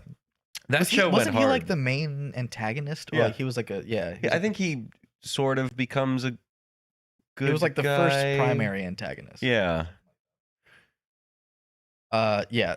So that's just my overall thing of Gantz is that it's just the guy is just throwing whatever random shit he thinks of into this sci-fi setting that is kind of interesting. I mean, it's like cool that they die and they essentially get like 3D printed into this room, and then I do think it talks about this in the first 30 chapters, how they are basically just a copy. Like they're not the original Yes. person, they're just a copy. Yeah.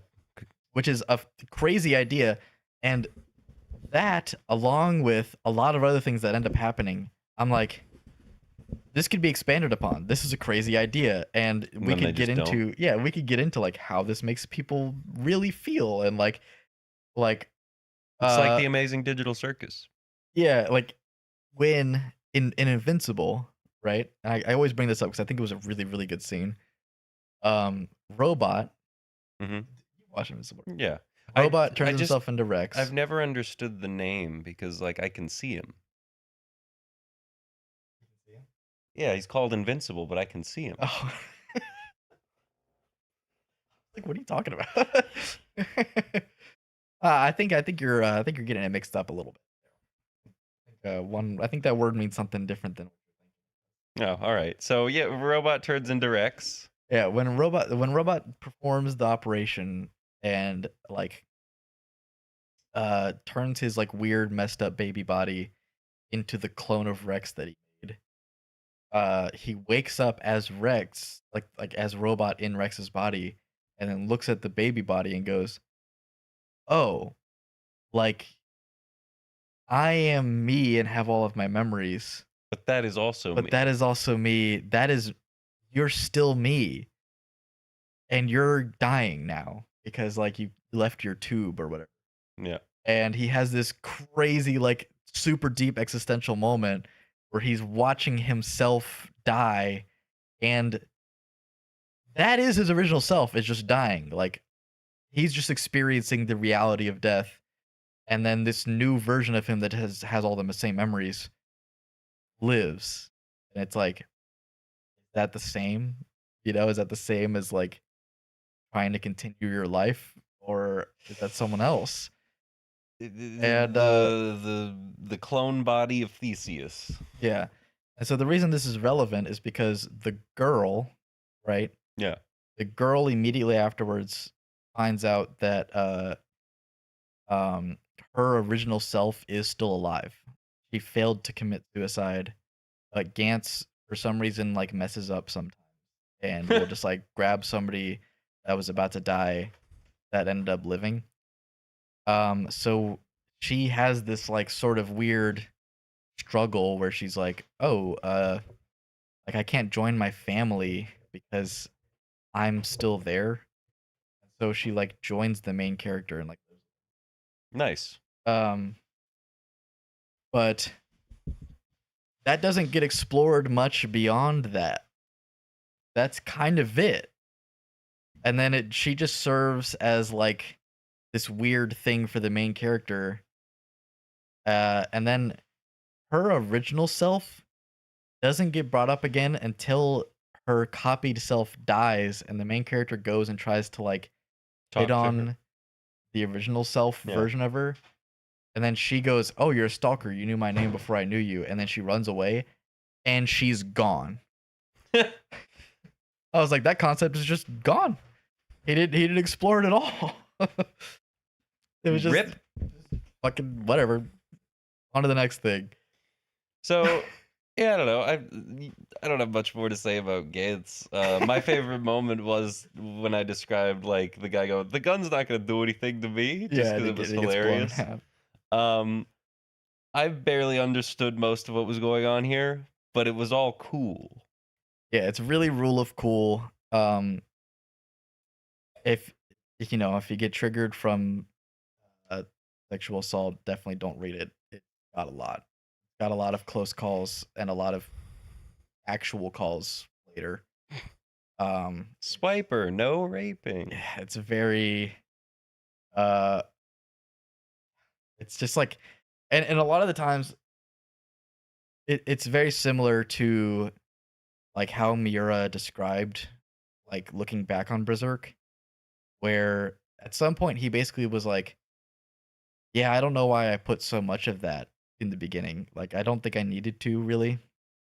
He was like, "I was trying to make it really really dark and it was like that was what he thought was just like super dark, but then he was like, maybe I did it too much." Like Maybe. the one super important time, really really heavy and influential and like, you know, kind of makes for a big character moment. Terrible, makes you hate Griffith, right? Yeah. A lot of the other ones, it's like, I don't know why that had to happen. Same problem with And Goblin Slayer. yeah, and so yeah, where like the infamous like that's the first episode, right? It's like the first 5 minutes. Yeah. Yeah. And it's just like it ends up just being like, did it really have to happen? I don't know. It's Probably not. not. I was told this was about killing goblins. What the hell? Yeah. So it ends up being really awkward. Um, of of the characters that you saw, who was your favorite character? Kato, probably. Kato's cool. Tall dude, long hair. Hell He's yeah. pretty much the only like likable character Yeah. in the first 30 chapters. Yeah. Um, I don't even know who I would say is my favorite character. Probably the guy that is definitely Ryu from Street Fighter. I don't remember his name because nobody says his name very much. There's like a kid that calls him Muscle Man Rider, Nice. but in the first 30 chapters, it would probably also be Kato. It's just that none of the characters are honestly that fleshed out in the first 30 chapters or that likable. So it ends up just being kind of hard to say. Um, I don't have a lot else to say about Gantz, and I really have to pee. Okay. You got some I'll riffing. I'll be here. Landon has continued to send me photoshops. I've got Shade as a pirate. I've got Shade with a chicken on his shoulder. I am. So we're going into music next, obviously, which I'm not going to start without Shade, but I will talk a little bit about why I was or am not super hyped about having done Rush. My uncle, Jack, he was very, very important to me. He passed away the day I graduated high school. He's a big Rush fan. And so for a lot of my life after that, like I had heard a couple Rush songs with him, and then I just stopped because it made me really, really depressed. In trying to listen to this album, I think I started listening to it 5 or 6 times and couldn't get past Red Barchetta because it is about having a cool uncle who dies, and that was tough. Rush, good though. Very libertarian, very fun. Um, Outside of that, I have Robert Pattinson as Chris Hansen talking in my head, which it's I don't think it's as perfect a voice as everyone's saying it is, but it is damn close and weird to hear coming out of his mouth. Oh, you're good. This happened like 10 years ago. What? You're getting into the. I was just elaborating as to why I had been tenuous about doing this for so long. This is the importance of You understand how this looks. Oh, yes, that is a Robert Pattinson quote as Chris Hansen. Oh. Big night planned? You understand how this looks. I'm Chris Hansen with Dayline NBC. Sorry, going back to that. My favorite part of the trailer for that movie is the way it portrays Chris Hansen is like he's the bad guy in a horror movie. And that's the only way I can explain it. It's an A24 movie, so that's pretty exciting. That's the same one. I haven't had it yet. I think you still need pumpkin, right? Oh no, you have blood orange. I think I've only had. No. Yeah. Okay. Blood orange is good. Right. Yeah. For me too. It just came into my head when I said for me. I don't even remember what that is. It sounds It's like like a John dog? John. No, it's not. It's not John John. It was like a dog, like an old character. Rude That's like dog? That's like a. He's like a puppet, I think. I don't know. Yeah, I don't know. WAMMBS. It's WAMMBS. Can you believe it? No, I can't. The type of 5 in the chat if you can't believe it. Damn, keep chugging that. That was just a big sip. Felt like a really filled can. I do need to drink a little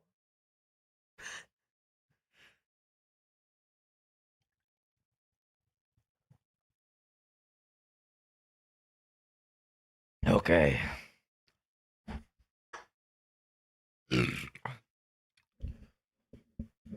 Oh my gosh. 555. Yeah, I've got 3 5s for people who can't believe this is WAMMBS. Whoa, I can't believe it. Triumph the Insult Comet Dog. Yes, I forgot about Triumph. That is who you're talking about with that. Yeah. Even saying his name, I'm like, I actually never knew it was his name. Oh, we can move. Moving into music. You are listening to WAMMBS. You are listening to WAMMBS. You are listening. Oh wait, shit, manga. What are we doing next week? Oh yeah. It's called Hotel Inhumans. I was just looking up manga, and this seems to be somewhat popular, and I'm interested to see what it's about. I don't really know what it's about. It's giving to me kind of Death Parade. They work in a hotel that is between life and death, and I think they host hitmen, and that's all I really know. All right, never heard of it. That's gonna be good. It's a Monday and we have WAMMBS. WAMMBS are probably going, or it's more than possibly going to be on Mondays from now on because we're potentially both going to be off on Tuesdays and it works out way better to do that. Add a new day to the week, WAMMBS Day. I agree. It's like Catil's Day, whatever they said in a Family Guy. I don't even know that one. Hey Lois. Hey Lois. You ever heard of Catil's Day? Hey Peter.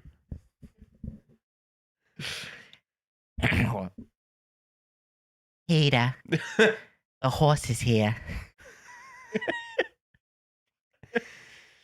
Oh, Peter. You know, it's probably been enough years at this point that there's a couple seasons of Family Guy I haven't seen and could just binge watch. You think it's worth it? Yeah, every time I don't like watching shows as they come out. So, and this is also true with American Dad. They just have this cycle of like getting canceled and getting renewed and getting canceled and getting renewed. Yeah. And so every now and then, you pop back in, it's like, oh, there's a bunch more seasons. Problem I have with American Dad, I don't remember where I left off with that show, and I'm not trying to rewatch it. Yeah. I do like American Dad. I like American Dad a lot more than yeah. Mostly just because Family Guy turned into, mostly just not. Like, the characters are not themselves at all anymore, and like, there's almost no like story at all with the episodes. Like, just cutaway gag after cutaway gag with nothing like keep me invested into the episode. So I'm just like, all right, well, it kind of ends up being good for nowadays with like clips, right? Sure. Where it's like they can just clip, they can just clip out the joke and then you can just watch that and you go, oh, haha. And you don't have to watch the episode anymore. Yeah, I don't know. I'll get down with some Family Guy. Yeah, get down with some Family Guy. There's some good jokes every once and again. Watch a lot, Peter. American Dad has Francine and yep, that's true. Yeah, Francine and Roger are really fucking funny, and I like Klaus. I think he's funny a lot. Klaus is probably my least favorite part of that show. He's annoying a lot too. Yeah, he's really, really annoying. There's some times where he's really funny. WAMMBS 3. I love the fucking episode where Steve is like Usher, and I also love the one where CeeLo Green is a hot tub. Man,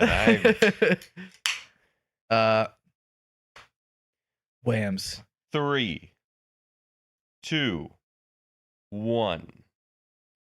Whamsing in the whams. It's whamsing time for those who wish to whams.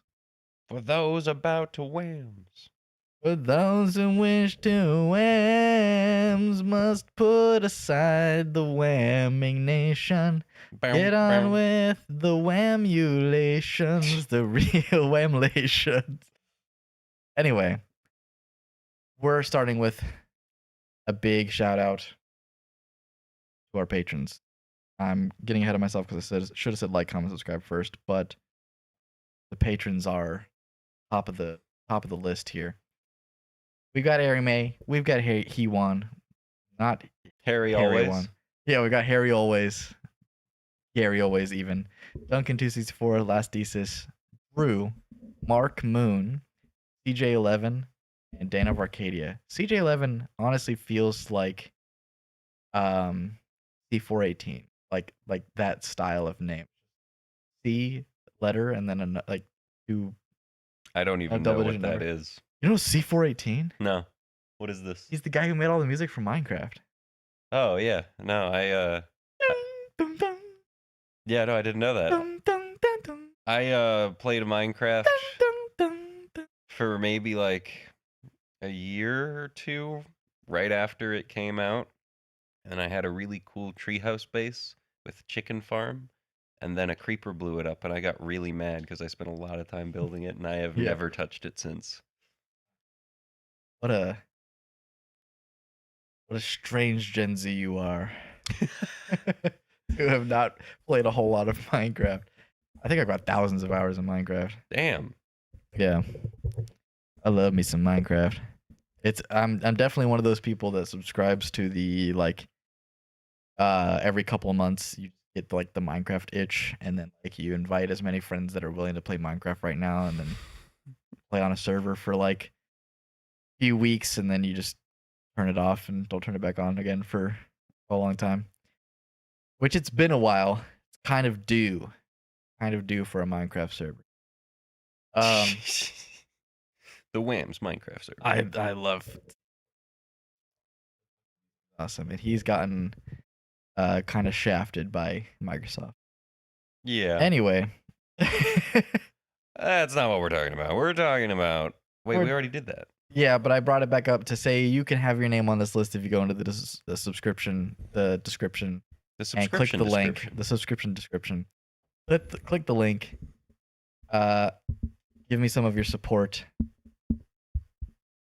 Give us your support, and you can have your name up here along with these handsome and beautiful people, as well as get Mags, the podcast where we talk about movies and games. I will be. Have you ever seen A Clockwork Orange? No. Okay, so there's a scene in that which you may have seen where he's like strapped down to a chair and forced to keep his eyes. Yeah, I've heard open. of. I've heard of that. Yeah. So I will be doing that to you to make you watch a movie. Is it gonna be Spider-Man? No, we don't have to do Spider-Man. It would make sense. It's like, well, you've told me I think 30 times now since you've seen Spider-Man to watch. It's great. You should see Spider-Man. But there's other movies. Have you ever seen Oh Brother, Where Art Thou? I haven't seen shit. Yeah, that would be a fun one to watch. I never seen no fucking movies. My Letterboxd is like 30 or 40. I have never updated my. I have one. And they're all movies that I probably watched before I was an adult. Watch Spooderman. What are we talking about? Like, comment, subscribe. But I just said it. Fuck it. We're moving past that. We're talking about subscribe. The Moving Pictures by the legendary Rush. This was the album that I suggested. It is, I think, one of the most legendary prog albums. It is awesome. I love this fucking album. As far as a score, right? So, like, I went into it and I was like, this is clearly going to be a 10 for me. Yeah, this is where I went into it as well. Because Tom Sawyer and Red Barchetta and YYZ and Limelight are all like really great songs. And then the last three come in. Well, yeah, I ended up coming out of it going, I don't know if it's better or equal to even actually In the Court of the Crimson King. Oh, no. Yeah, and what else have I given a 10? But In the Court of the Crimson King is another prog album that we've done that I gave a 10. And Why Are They in Such a Rush is really funny. I hadn't noticed that. They're trying to get the pictures I was going to say, I hadn't museum. noticed that they are physically moving pictures. Yeah, they are moving pictures. The pictures need to be in the museum. There's an exhibit soon. And they're late. So they got to rush. So I think it is a 9. But I don't know. On certain days, it's probably a 10. So it's like, ooh, this album does the same thing as Thriller. What do you mean? Like that it's got a ton of really fucking awesome songs, and then like a few you like just forget about. Yeah, it has 4 perfect songs in a Yeah. row, and then the rest of the album feels bad. I completely agree. Pretty sure you gave the Kanye album a 10. No, you mean Bully? I gave it a 2. We've Yeah, only that done one sounds right. Kanye album, right? Yeah. This is like a. Can I be controversial? I don't know. I don't know. This is like a 7 or a 7.5 for me. Really? Yeah. It went that low? I don't know. I dropped it down to a 9. Where every single one of the songs on this album like lives in my head for sure. I didn't like The Camera Eye. I didn't like Witch Hunt. Really? I didn't like Vital Signs. I didn't like Witch Hunt that much anymore. I love Vital Signs. I think The Camera Eye is awesome. So it's like it's an 11-minute song, and I love 11-minute songs. Yeah. It sure is an 11-minute song. And I'll say probably, obviously there's 2112 is like probably their best super long song. But I also think that Xanadu is a really, really great long Rush song. And I don't think that The Camera Eye is close to either of those two, but I still like The Camera Eye a lot. Yeah, so I'm the hater, obviously. Tom Sawyer, 10 out of 10. Red Barchetta, 10 out of 10. Limelight, 10 out of 10. YYZ, 10 out of 10. And then the rest are just kind of like, is this the same album? I don't know. Why do we have so many bangers and then go into nothing? I don't know. It's like I don't feel like they're nothing, but it's just that I think, and it's a short album. In total, it's only 40 minutes. But it's basically just that you didn't really fuck with The Camera Eye, Witch Hunt, and Vital Signs, which is like I definitely like. So it's like that's just where we sort of branch off there. But yeah, I mean, it made me feel really sad. I had to try listening to this album 6 times. So the check mark means that it's in my playlist. Oh, all of them. All of them. They've always all been in my playlist. Well, there you go. Yeah. Which also I think the only song on here that has not been on a Rock Band or Guitar Hero game is Witch Hunt. The one that I was like, I don't know, I don't like that one that much. So it could just be that I'm like, I like have this connection through Rock Band of being like I feel like I've played these songs. I'm like in it. But yeah, you're going first. You're the hater, and from what you've alluded to a lot is that you have this sort of emotional connection with this album. Yeah, I talked about it a little bit in the prelude, but the uncle I was the closest with by far, his name was Jack, and he was just a really cool guy. He would play Rush, Queensryche, a lot of prog metal stuff, just a lot of stuff that's like, doesn't government suck? Doesn't the world we live in just make you feel bad? Listen to this cool rock song about it. And Queensryche, I think you would like a lot as well. Specifically, Empire's probably one of my favorite albums. And in Queensryche, for whatever reason, I could keep listening to. But Rush was like, I don't know if it was his favorite band, but I had to just not do Rush. It was on my like, nah, this makes me sad when I even think about Tom Sawyer. And so listening to it, I got through Tom Sawyer fine, and then I got to Red Barchetta, and it's like, my uncle has a farm and a really cool car. And I'm like, oh, fuck, my uncle had a farm and a really cool car. And then I just got sad and stopped. And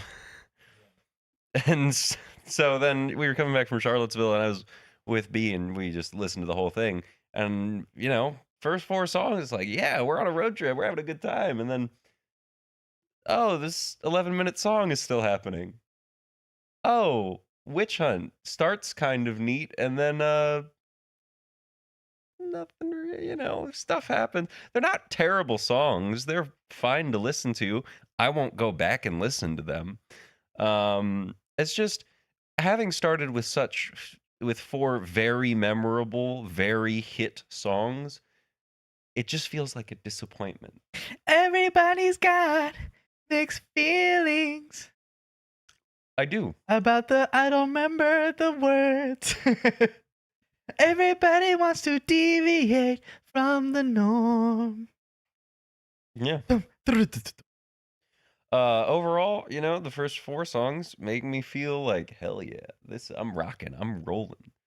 Yeah, I don't know, and then I was like, wait, I don't like this album as much as I thought I would. I was prepared to give this a 10. Yeah. And then I went, oh, no. I mean, like, you're making it sound like Camera Eye, Witch Hunt, and Vital Signs were like, okay. But you gave 4 of the 7 songs a 10 and then said the whole album's a 7. Here, let me do some math real quick. So, in order for that to average out, you gave the last 3 songs like a 5. I think that's fair. Okay. So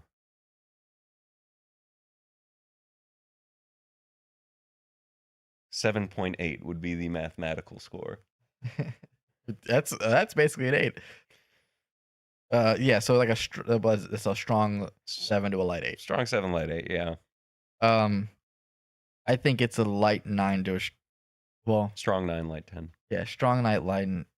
Strong you 9, said it right. Light 9, 10, 35. You said it wrong the second time. You said it right the first time.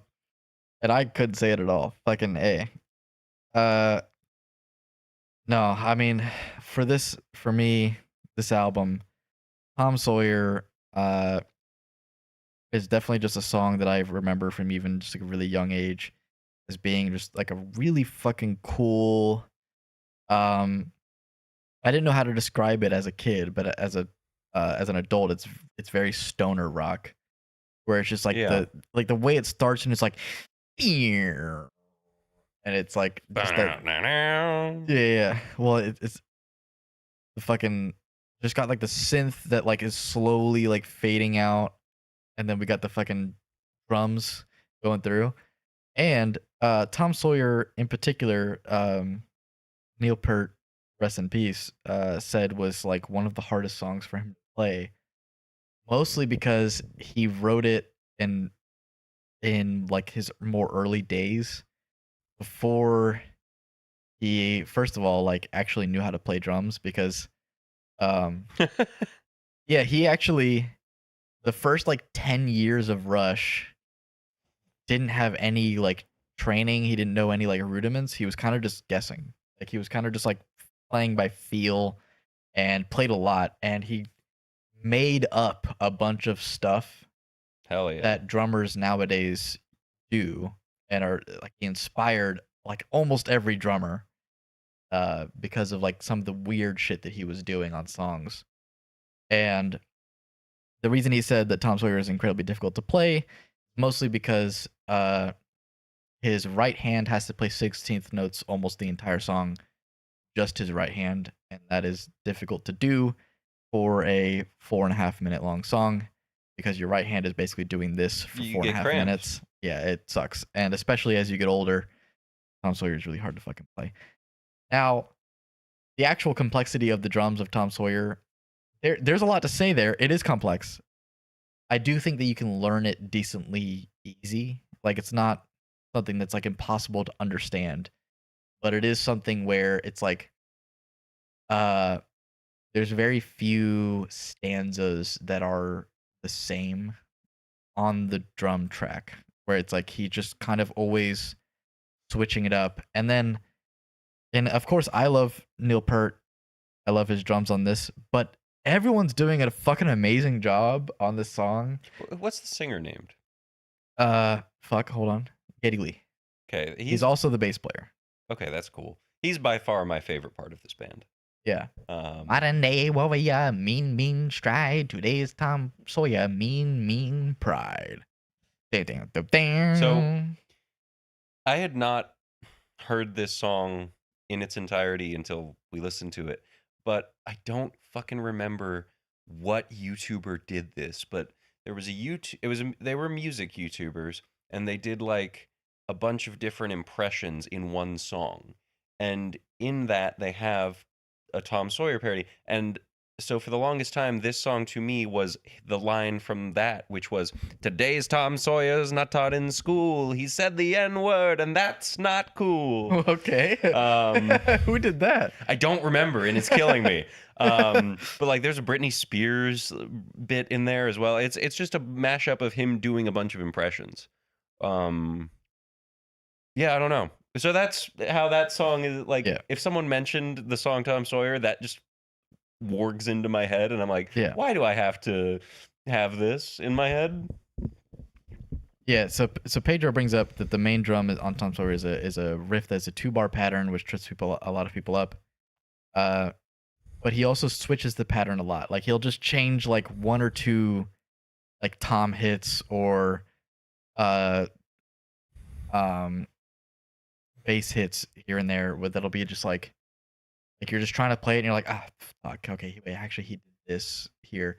And it's like, when you have formal training as a drummer, these things trip you up, and it's like you're conditioned to kind of know where things should land, how things should be played. That is not what Tom Sawyer does. Because it was written by a drummer who didn't know how to drum. Yeah, he didn't really know what the conditioning was at that time. He did learn, and then he started adding jazz influence into Rush, and stuff started sounding even fucking cooler. He just kept getting better throughout the years. But then obviously Red Barchetta, which I didn't even talk about the fucking, like, Tom Sawyer, the fucking synth riffs, the bass lines, the guitar riffs, fucking, and then the bass the whole time is doom ding ding ding ding ding ding ding ding ding ding ding ding. And it's such a cool fucking bass line. But Red Barchetta kind of continues that same energy where it's like everyone's doing something really cool. Yeah. And I think like Tom Sawyer is mostly just a big reference to the book Tom Sawyer. But Red Barchetta, and I think this is also like a literary reference, but I think I thought it was a fish for some reason. Well, I think Red Barchetta is a fish. But I mean like what he's singing about in the song. Because most of Rush is it's a just car. It is That's the car. That's Oh, his uncle's cool car. I think that most of Rush is just like literary references, sci-fi references.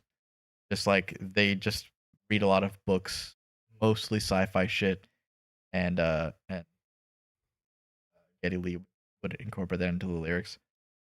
But Red Barchetta, like you said, is about having an uncle that had a really cool car on a farm. And I think it also has a sci-fi element to it where it was like there's like fucking floating cameras or something. It's based off of a sci-fi short story where cars are made to withstand a 50-mile-an-hour crash, and as a result of this, people have gotten they care less about safety because the fucking cars just, you'll live. Yeah. And part of the thing the people with the new cars do is find old cars and just kind of like hit them just cuz.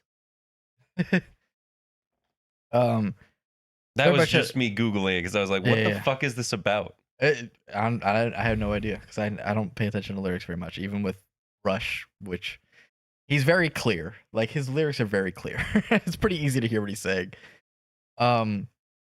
But and I love Barchetta, Red Barchetta. You've already touched on it quite a bit, so I'm gonna move past it. YYZ. This is like just an instrumental. This song, yeah, it's just an instrumental. This song fucks. For some reason, the live stream wasn't served. It's because we started as an unlisted. Is that? You think that was why? Yes, that is why. Yeah, because it was unlisted when I did it. Bum, bum, I ba-dum. forgot. Anyway, YYZ. Man, it's really hard for me to get into this because I really have to pee. But I love YYZ. Whiz. So, first of all, the theme of YYZ, right?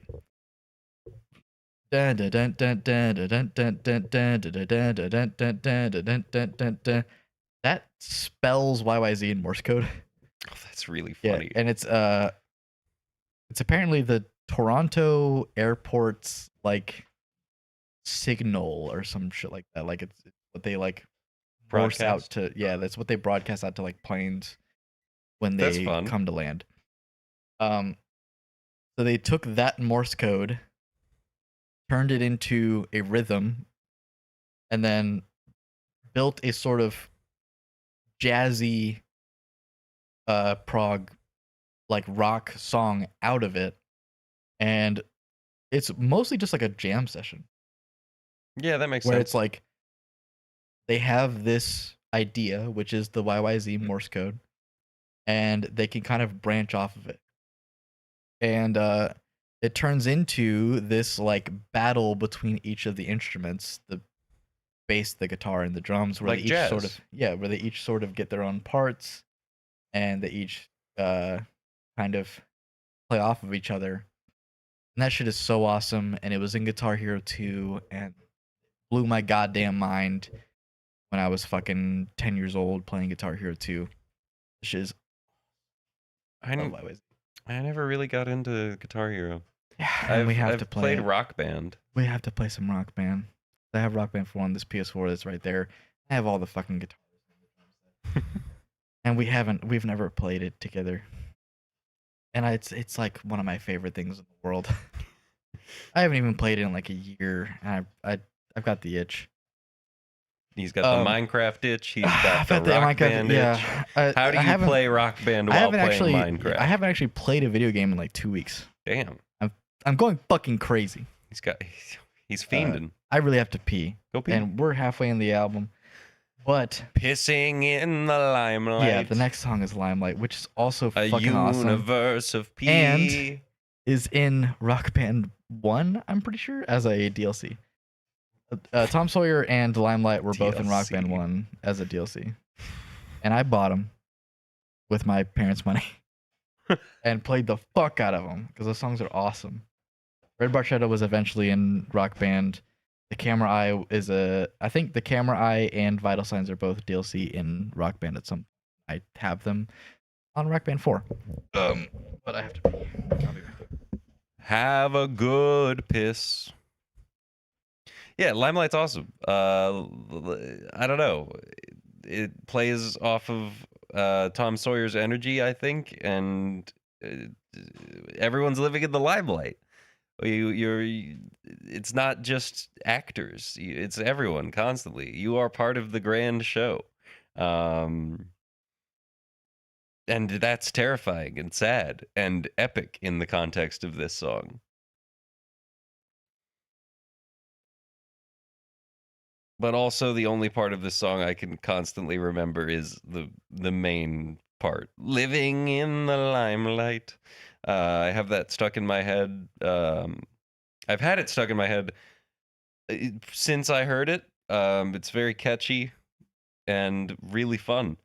But this is also the turning point of the album for me where I start to go, oh, well, that was awesome. What are we going into now? And then it's just kind of disappointing. The Camera Eye is really long.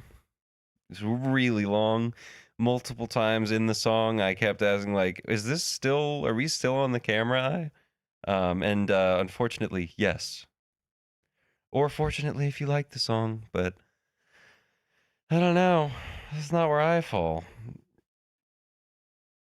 Shade, what do you think about Limelight? Yeah, so Limelight has also good history for me because, like I said, it was in I think it was in Rock Band 1, and I'm pretty sure it was a DLC. It might have actually just been in the game, but I'm pretty sure it was a DLC. And Limelight is one of the few songs where I know pretty much all of the lyrics. I can sing along to it. And the reason why is because at this time, right? So with Rock Band, um, we were mostly playing it where it was me, both my siblings, and Brando, our Hell close yeah. friend Brando. Um, and the only instrument that Brando wanted to play was the drums, the thing that I was eventually the best at. Um, so Brando wanted to play the drums. Victor wanted to play the guitar.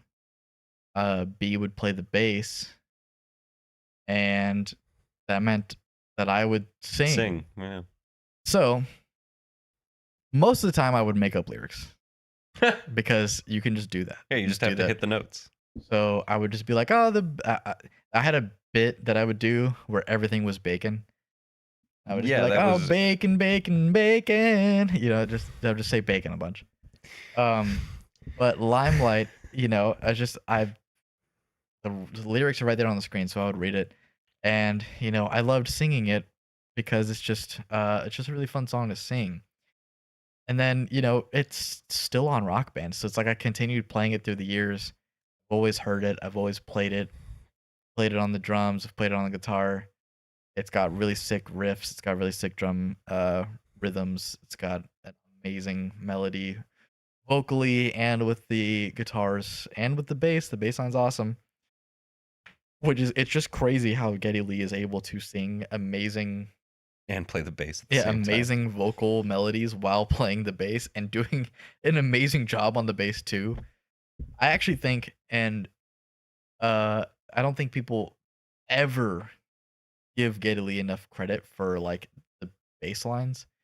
I think he's like top 10 best bassists of all time. Like maybe like number 8. I don't know. Like I don't know what the whole top 10 list. I think that he is really, really good at the bass, and he just has an interesting voice. And like considering the fact that most of the lyrics are just like I read a book and thought it would be cool to say this, it's like clear that he puts a lot of thought into the bass, and then is just like, what would be kind of a cool lyric, I guess. So I think he's a bassist first and a lyricist second. But Which he is manages to do crazy. both really, really well. 'Cause he's got one of the most unique voices of anyone. Yeah, it's like awesome. He's super, super talented. And yet Neil Peart is still my favorite because I'm very drum focused. The Limelight is an amazing song. And I cannot discredit that, you know, Tom Sawyer into Red Barchetta into YYZ into Limelight is a incredibly good run. And then I just also love the Camera Eye.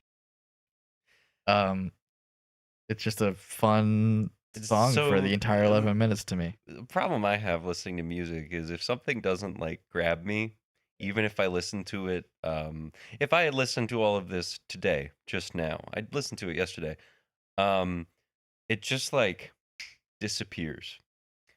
I don't really remember a lot about the last 3 songs, except I sure didn't enjoy them that much, and so I have cleared the space in my brain. Is it that Geddy Lee is like a super revered bassist?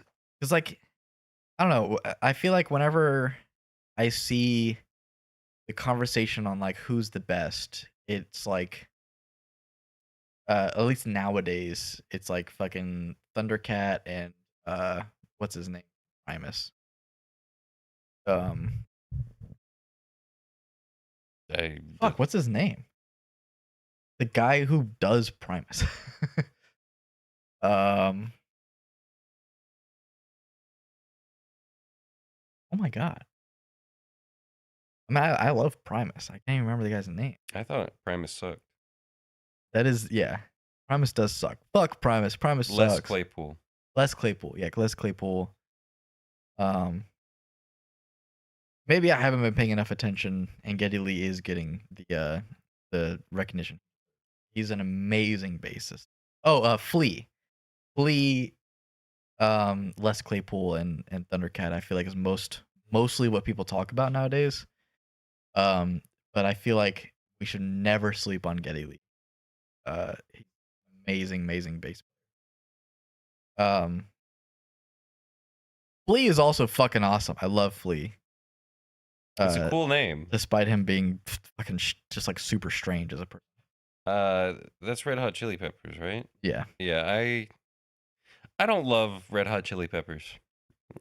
I love me some Red Hot Chili Peppers, but they are strange. The people involved are strange. Flea is strange. Anthony Kiedis Sucking on my penis. Pedophile.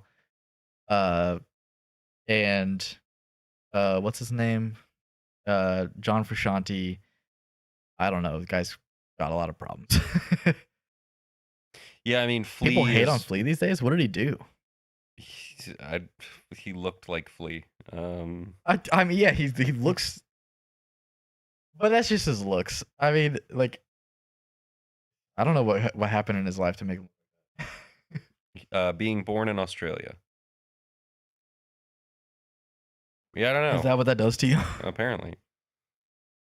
Maybe they just hate on his music now, but just peeking at his Wikipedia page, there isn't a controversy tab. Yeah, I don't know. I don't think he's gotten into anything like strange. He's just like he just is kind of a strange guy. Like when he talks, recounts things, or when he plays on stage, he just does strange things. That's all I really mean. I don't mean anything like super bad with Flea. The camera eye is very long, but I like so many parts of the song. Listen to that. Yeah, the beginning's fine. That's 3 minutes in. The beginning of the 11-minute song. And then we get into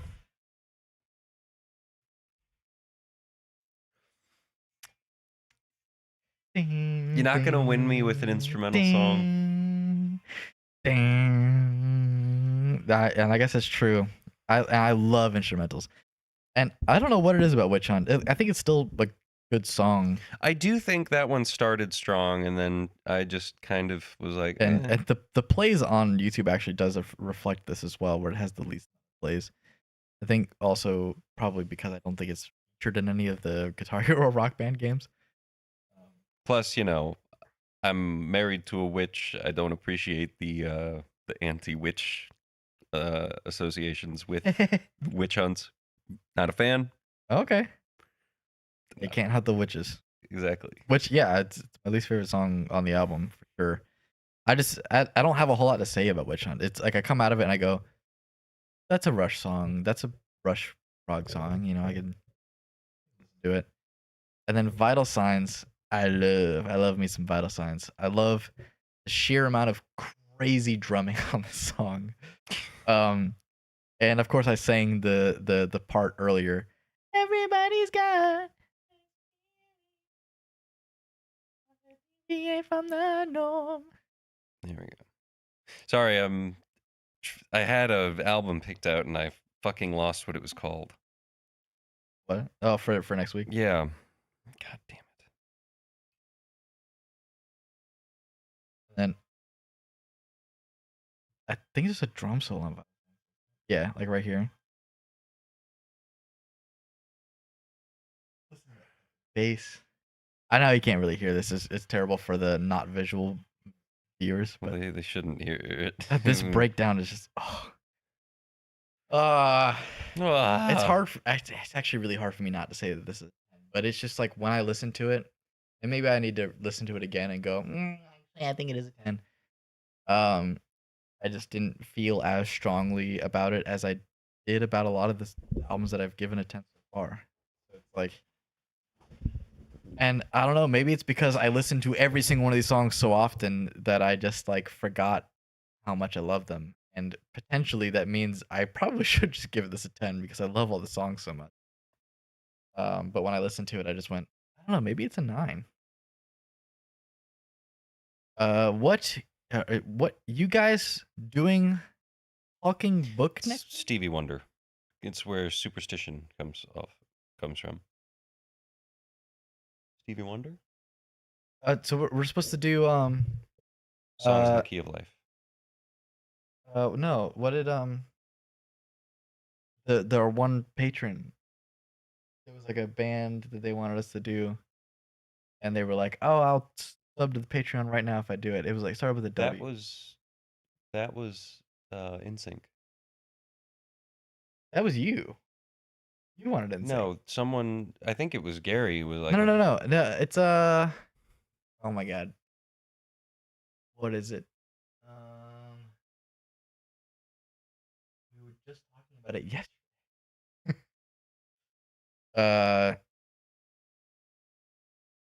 It's got a silly name. Oh, Ween. Ween, yes, Ween. We're supposed to do a Ween album. Is it called Mollusk? Whatever is the most popular Ween. I don't know what Ween is. Yeah, that's fair. I forget. I do think it's called the Mollusk. Are they kind of like who does Buddy Holly? Weezer? Like are they kind of like Weezer? I don't think so. Are they like Wiesner? Like the Gary always was NSYNC. Okay, yeah. I thought you were NSYNC. Both. Okay, you and Gary always did NSYNC, but yeah, the Mollusk by Ween. Mark Moon had subscribed to the Patreon, and then said that he wants a Ween. Well then, yeah, we'll do the Mollusk. Yeah, we'll do the Mollusk by Ween. I have only ever heard one Ween song, and it is on this album. I don't even know what the fuck Ween is.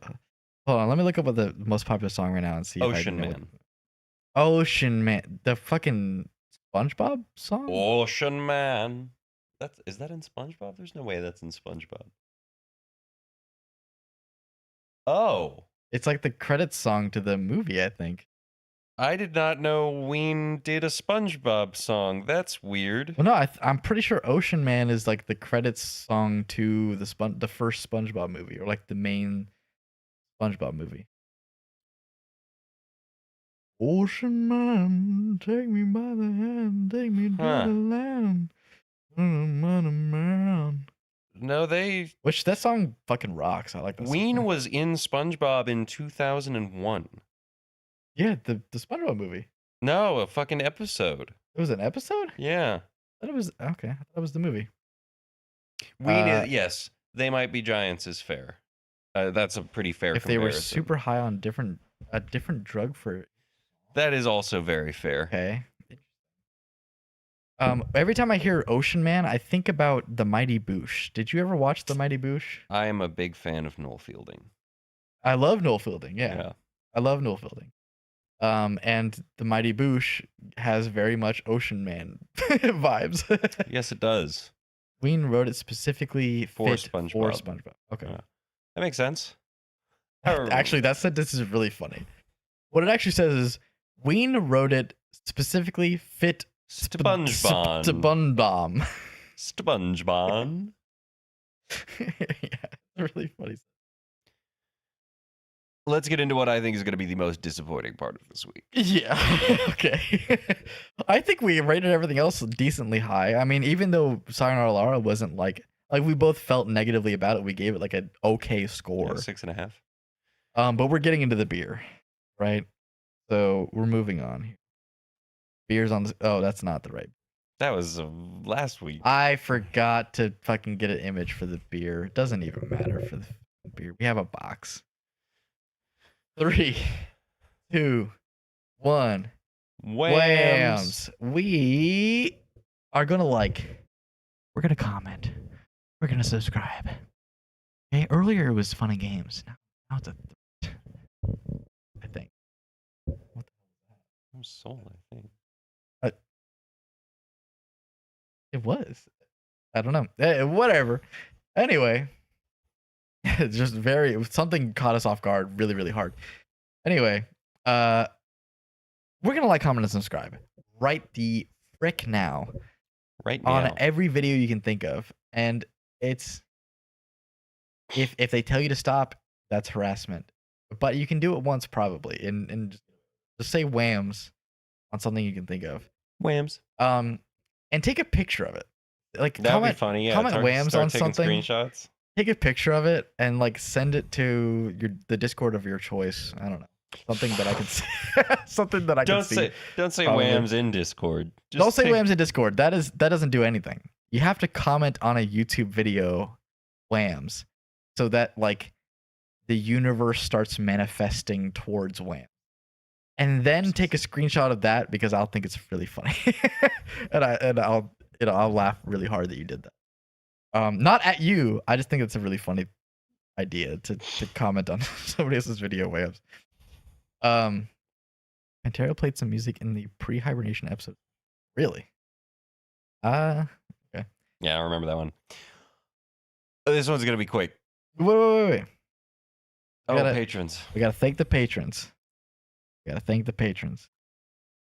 Area May, He Won, Gary Always, Duncan, 264, Lasties is Drew, Markman, CJ11, Dan of Arcadia. Ooh! You're already getting that pokey rap down. Yeah. There's a rhythm to be found in there. Thank you to our existing patrons.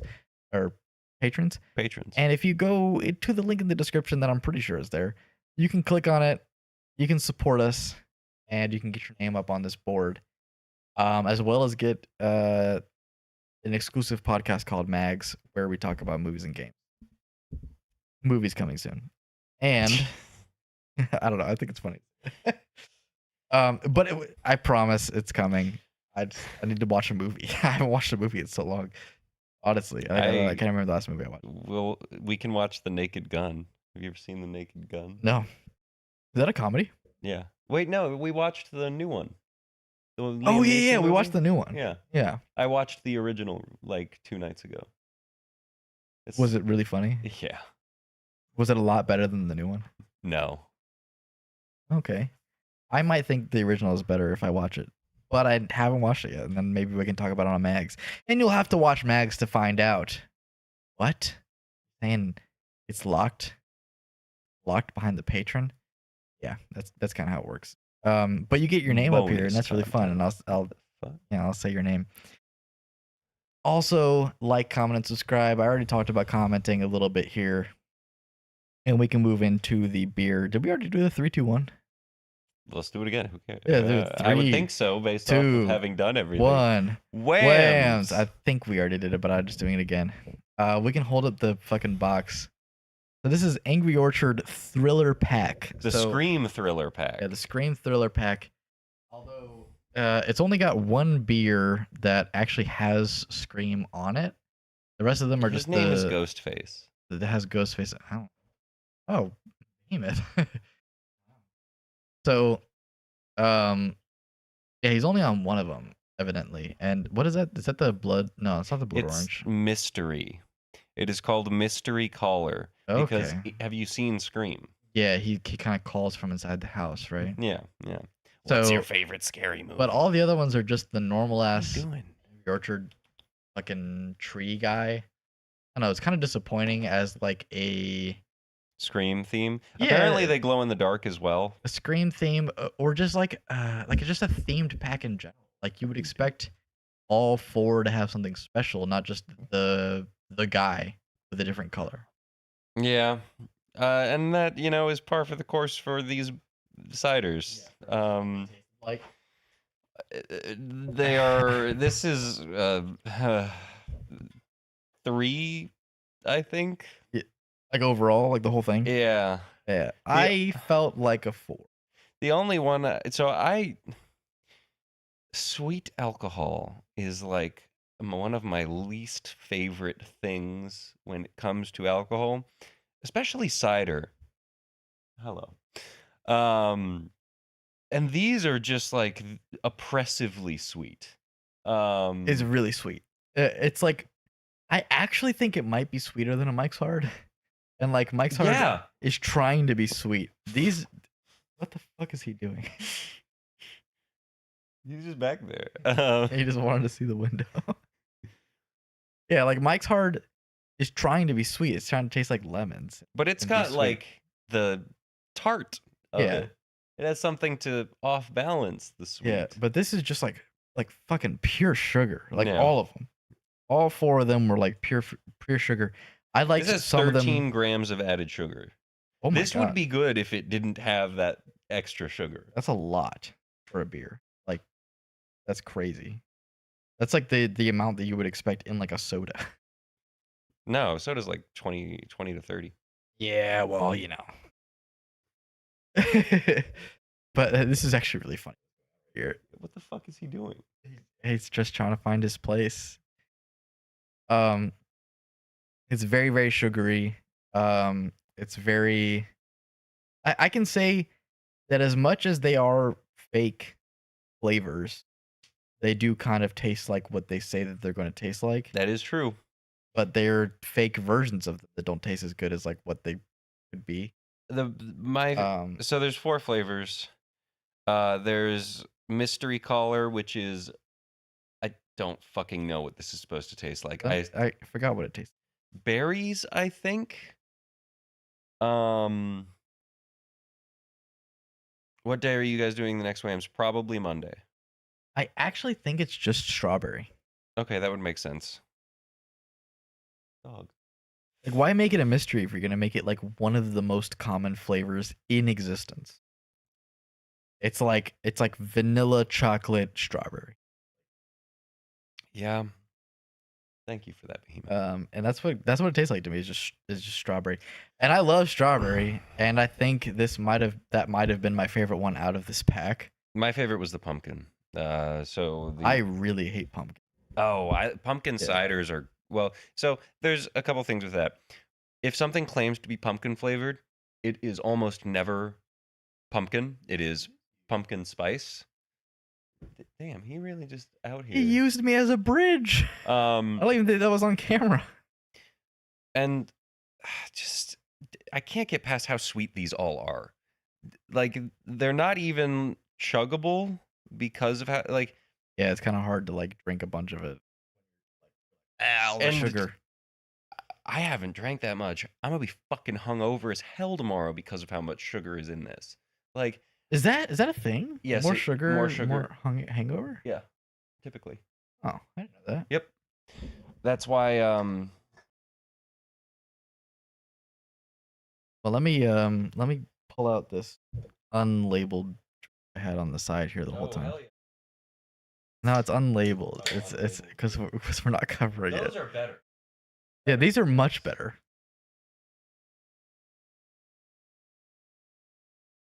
You want to keep the honestly, when it comes to alcohol and beer, you want to keep the like fruity taste almost like a seltzer, like where it's like you're kind of getting I mean, I like hops.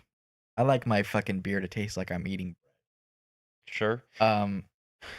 And both of these examples are not that. It's like more fruity. But like Grog is closer to like a seltzer water. At least the English Grog. But these fucking Angry Orchards are just like, imagine if you took 5 Laffy Taffies of the flavor that they're supposed to be and fucking shoved them in your mouth, and then like just sat there and chewed them until they didn't really taste that great anymore. Yeah. So the other flavors, there's blood orange, which really threw me off. It was the first one I had, and I'm used to blood orange stuff being kind of like bitter, sour. It doesn't not taste like blood orange, but it is so sweet. It's blood orange if you got rid of like the good part. The good part of blood orange, yeah. Yeah.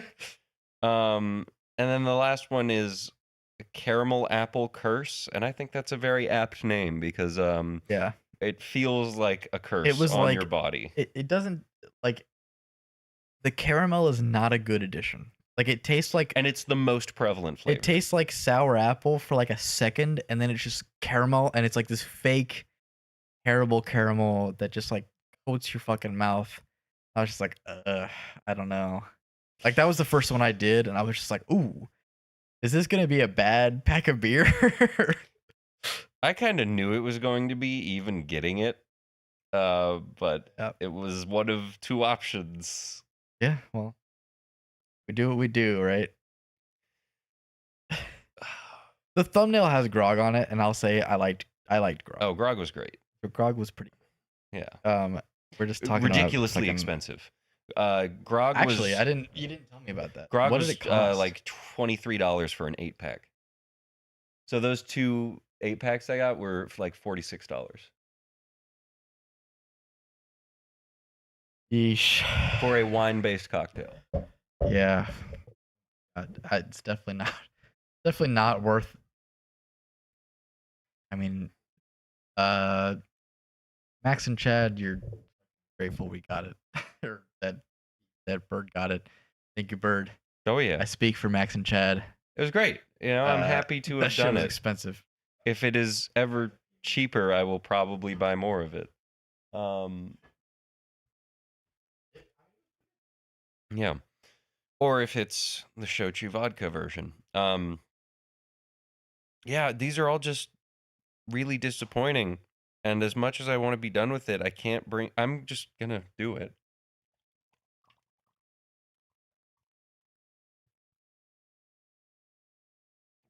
Ugh. Yeah, it's just ugh. It's foul. It's sweet. It's any benefit I'm getting off the alcohol is immediately killed based off of a sugar rush, which is not fun. And I'm not against like powerful flavors in beer. I don't need my beer to taste like bread. One of my favorite, actually, two of my favorite beers. One is from the Garage in Chesapeake, or it's called the Garage Brewery in Chesapeake. I don't know if they're still producing it, but it was a I don't remember the type. I think it was a carrot Doppelbock. I don't remember, but it tasted like carrots, and it was like the coolest thing ever. I thought it was really incredible and good. I like the taste of carrots. Then the other one, well, it's kind of like a subsection of like just like heavily barrel conditioned beers, which almost always end up being flavored like chocolate or coconut or vanilla or coffee. So like that kind of thing. But they're hitting you over the head with it. It's not fun. No, I can't say that I enjoyed any of these greatly. I always appreciate you bringing. Yeah, and we shit on them, and it's like shit. We spent money on them, but oh no, we shit on them. Nah, this shit was. I think the mystery color was my favorite one, and it's still like a 4 or 5. Yeah, the pumpkin's my favorite, and it's probably a 5. Everything else is not great. I tried the carrot beer. I was talking about the Garage Brewery in Chesapeake had a carrot beer, and I loved that. I love awesome. carrot. Oh, you probably like the carrot beer. I think it was like 8% too. Wow. Yeah. That's another thing is that these beers are not like super No, they're strong. 5%. They're all 5%. So you deal with the sugar, you deal with the weird flavor, and then you go, I have to drink another one. 500 Subaroos. Wait, did we get 500 Subaroos? That's a celebration. The OG Angry Orchard Crisp Apple is also kind of too sweet. That makes sense. The only Angry Orchard I've ever enjoyed is their Imperial, and that is also still sweet for an Imperial cider. Yeah. We went to so at Carter Mountain Orchard, which is right next to Monticello, they have a Bold Rock like tap house, and they had a bunch of like really good, really dry ciders, and it was nice because I also think Bold Rock tends to be way too sweet for what you can buy in stores. I actually don't know if I've had Bold. I know it's one of the basic ones. Yeah, I mean, I can get that and we can do it. I guess so. If we actually want to announce what the next beer is gonna be. I don't want to do another this. No. I'll get Boulder Rock at some point, but it's not gonna be next week. Next week I try need to get something beer that you like. Yeah. Yeah, we did hit 500 subscribers. I don't know who the 500th was. Ooh. But it says 500. We did it. Wow. Now we only need watch hours to start getting super chats. Yeah, like in order for people to be able to be like, oh my god, I want to have my comment show up on this thing and be like super special, and that I'll read it out. I'll probably, give me a super chat. I'll be like, whoa. You might whip it out. For the Patreon. But that's awesome. Let's go. 500. Yippee! We freaking did it. I have to make a community post after the stream. We have a whole other section to go through, actually. Yeah, I'm actually excited about this. Yeah, this looks pretty good. So, I will.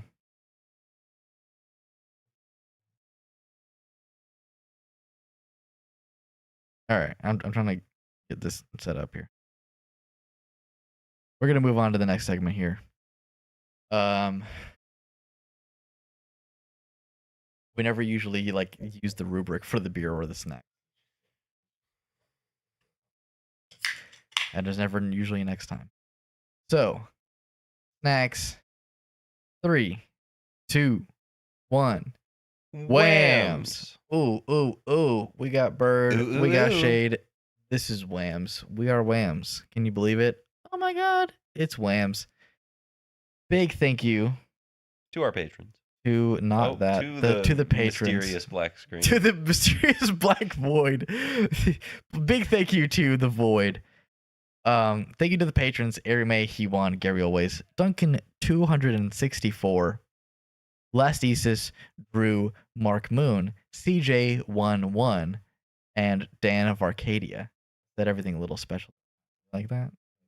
500 subscribers. It's got to be special. Yeah, you like it when I say a little bit special for the 500 subs. Put a little spin on it. And if you want your name up here, you go to the link in the description.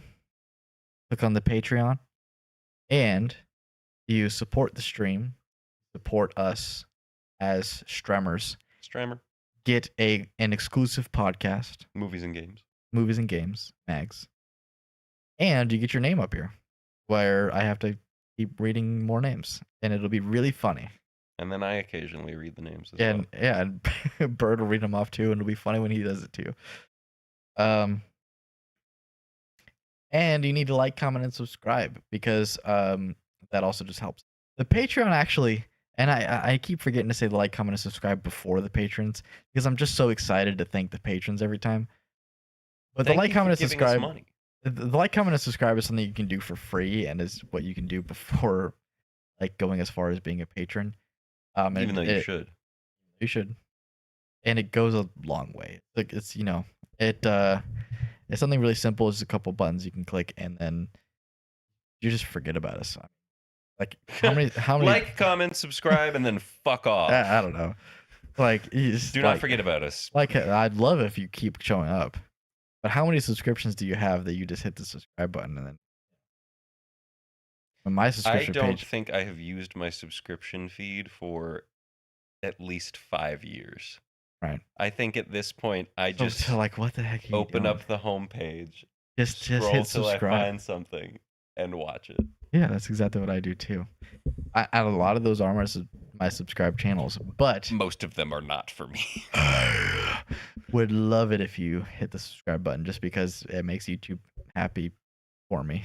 They go, yippee, you're doing good. And then a big comment. Actually, comments are insane.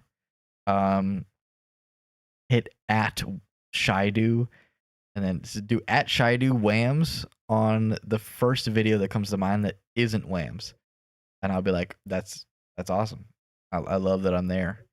It's like Flat Stanley. You know Flat Stanley? I'm aware of Flat Stanley. Yeah.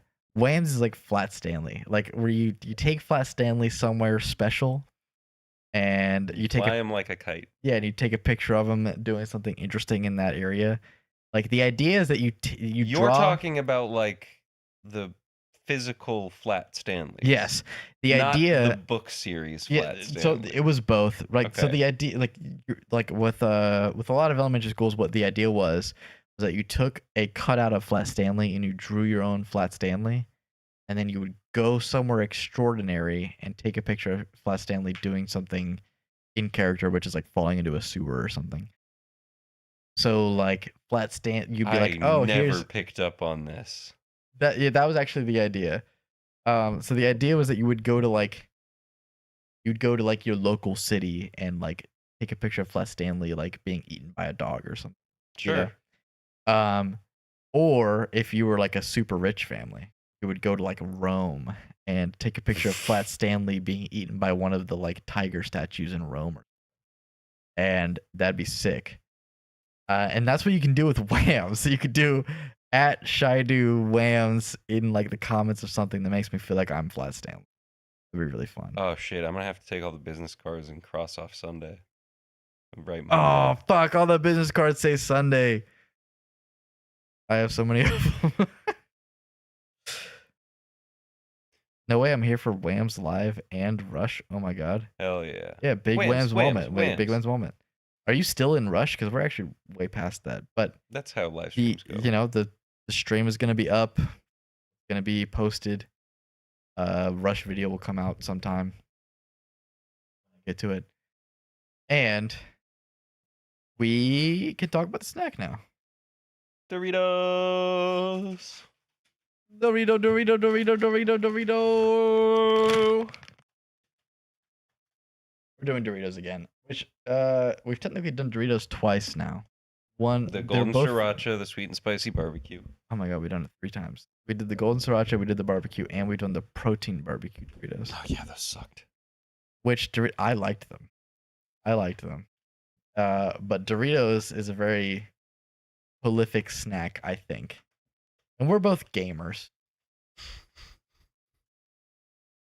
Where's our Mountain Dew? I love Mountain Dew. I do not like Mountain Dew. I love me some Code Red Mountain Dew and some Baja Blast Mountain Dew. I think Some Pitch Black Mountain Dew. the last time I drank Mountain Dew, it was when they released the alcoholic ones. And yeah, and those are still a thing. And they are not good. They're not great. They're super sweet. Well, we got Doritos, which is the other half of the gamer moniker, right? Dynamita. Dynamita, Doritos Dynamita. So these are knockoff Takis made by Doritos. So they're like a name brand knockoff.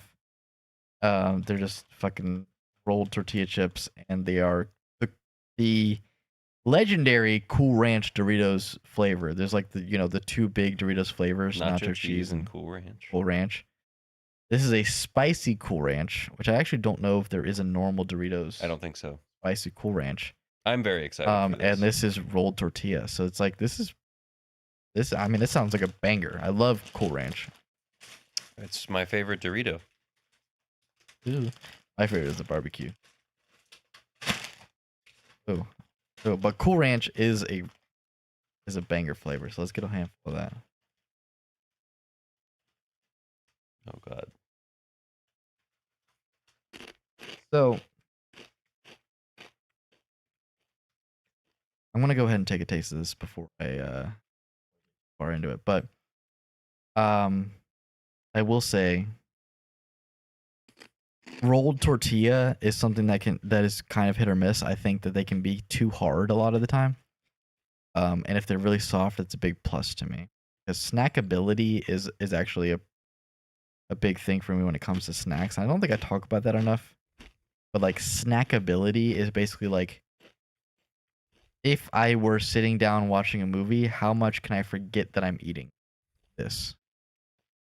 Right? That's like snackability. I think the form factor makes it hard, but the crunch is fine. It's not super tough.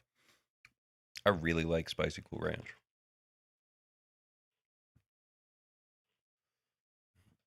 Whoa, whoa, whoa. This is great. I'm Yeah, pretty stop happy the with these. presses. Now, I imagine you're feeling something similar to me right now, where I'm going, at least off the first bite, where's the spice? What? Where is the spicy? It kicks in. Still cooking? Mm-hmm. It's kind of like a creeper spicy. Yeah, I don't know. Definitely getting a lot of aftertaste of like, oh, I've just eaten something spicy. It's not oppressively spicy. It does kind of just taste like Cool Ranch with jalapeno added to it, which I'm a fan of. Jalapenos are cool. Yeah, I like these.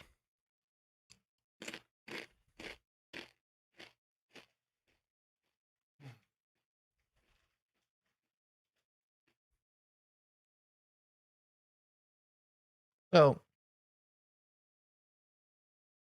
I don't know if I like this more than a normal Cool Ranch Dorito. I think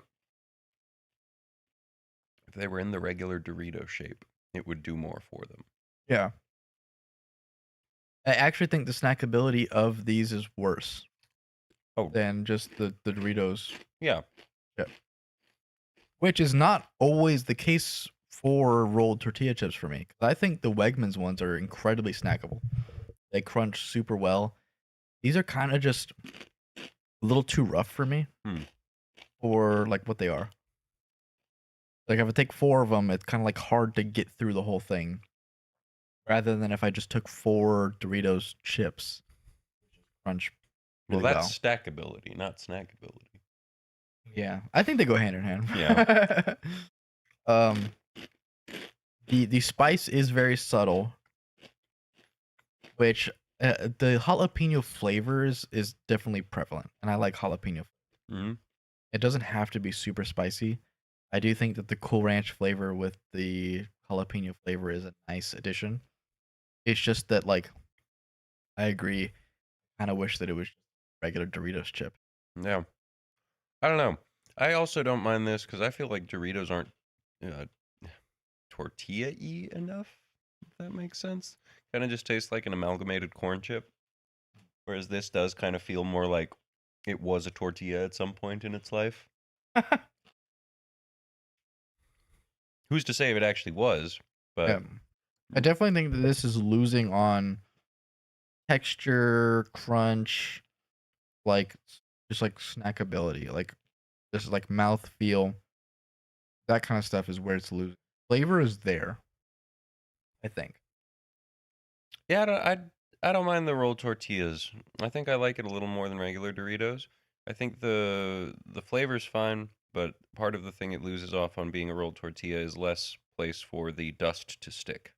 And that is the big Dorito thing, is the dust. Yeah, they're fine. It was like I think an 8. 8.5. I'm thinking like a 7 or an 8. I would get them again, that's for sure. Did I tell you, after we gave a 10 to those orange chicken puffs, my dad got them? And when we were up there with him, he was like, yeah, I don't know what you guys were fucking talking about. Those things were not that good. What? Yeah. Those things are fucking awesome. I just didn't like them that much. Man, they're just so. They were just an explosion of flavor. And I don't need another episode about those. But I just realized I never told you that, and I thought it was really funny.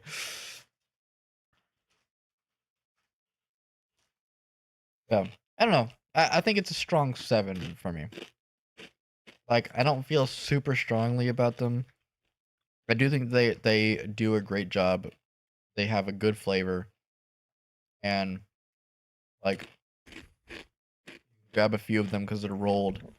But I think they're a little tough to chew. They're really crunchy, like a bad way. Like it's like a tough crunchy. And I mean, I'm a spice fiend, so I like wish that it was spicy. Sure. I wish it was a little spicier on the front of it. I don't think after it's set in for a little bit, the spice is not there. But yeah, it could be more kicking you in the face with it. Throw some habanero in there. Oh.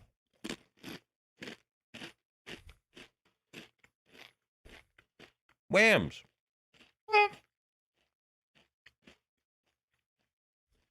I know this is kind of like just a snack. Yeah, that's why I said WAMMBS. I was like, okay, well, we didn't get like super fucked up or anything to be like belligerent. It's been a solemn week in the WAMMBS household. We'll be back in full force. WAMMBS.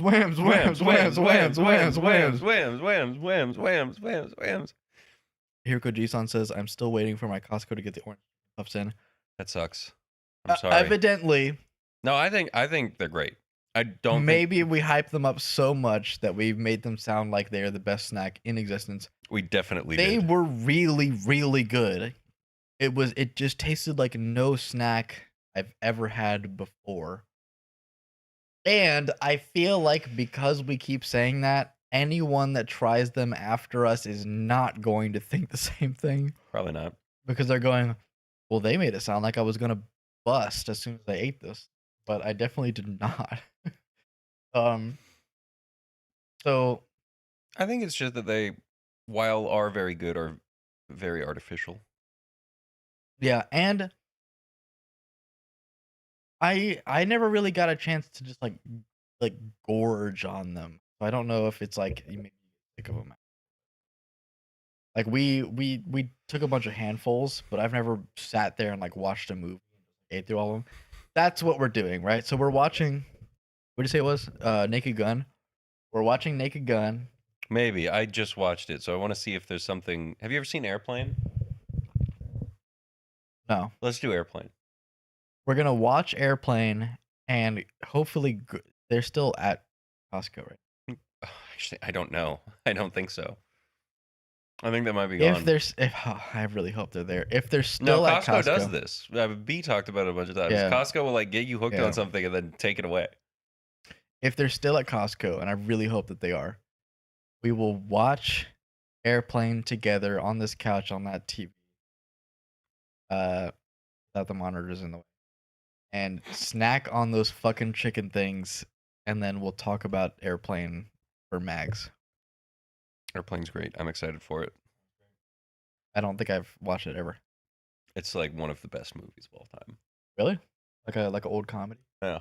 It's got the same guy who is the main character of Naked Gun. Not the one we watched, but I Oh, believe this is the one where they're like on the plane, Yeah. and he keeps making like Don't Call Me incredibly Shirley. Yeah. Okay. Yeah, I do want to watch the movie. Actually, I Yeah, really want to it's watch hilarious. It's great. Yeah. I love that actor, even though I Leslie don't know his Nielsen. name. Leslie Nielsen. Yeah, great comedian actor. Airplane and Naked Gun are goated. Yeah. So as soon as we find when this is going to happen, we will watch Airplane and talk about it for Mag. Does the Sound TV good? in the shed work? Yeah, it works. Is it like AirPlay or? I mean, it's an old ass TV. Okay, probably not. We'll probably have to I think put it's it in 720p. here. Okay. I was saying that it's probably best if I just donated that TV to like Goodwill, and then just bought a TV from Goodwill that was better. Might be, yeah. Secondly, I think I can do that. If you wanted to watch it on the shed, though, This would be a cool place to do it. The shed's a cool hangout spot. that's kind of rad. I did kind of make it a rad fucking spot. Anyway, that's WAMMS. We whamsed. Wow, we We're WAMMS. gonna We did whams it again next week. next And Monday. For the foreseeable future, we will be whamsing. Yeah, for the foreseeable future. Big WAMMS moment. I'm gonna throw this out here as well. If any of you have suggestions as for anime, manga, music, beer, or snacks, yeah, you can suggest those too. The beer and snacks are hard because it's like we might not be able to I get think it. the beer might be harder than the snacks. Yeah. Throw it at us. Give it. Like unless they suggest some snack from like Europe that we can't get. Yeah, that's true. They're like, oh, like this fucking, We got to get a like PO box. Krebel Schnitzel, and I'm like, I don't know if we can get Go to Lidl. They have it. that. Maybe Lidl will have it. But I mean, we'll try our best. Yeah, I mean, and the beer section is meant to be like a drinkable drink and not like a hard alcohol type thing. So like, you don't suggest like a scotch. Shay Yeah. doesn't want to drink hard liquor. It's hard for me. If it's like a soju or like a wine, maybe I'll like take a good sip or like have a glass or something. I don't know. But Catch us next preferably week. it's in a can. Same WAMMS time, same WAMMS channel. Well, new WAMMS time, same WAMMS channel. Oh, wait, you're right. Well, same time as this one. Same time as this one. If you caught this one, it'll be oh my god. Same time. Everyone else, Monday. figure it out. It's on Monday Monday. at 8. That is Monday at 8. That is the plan. Yeah, we're switching it up. Big plan. That's the rule. It'll be so much That's better. what we're doing now. hoping that my life is incredibly so much easier. I'm hoping your life is incredibly so much easier. I already know it will be. Yeah, so much easier because these miserable Mondays happen anymore. All right. See you later. Bye.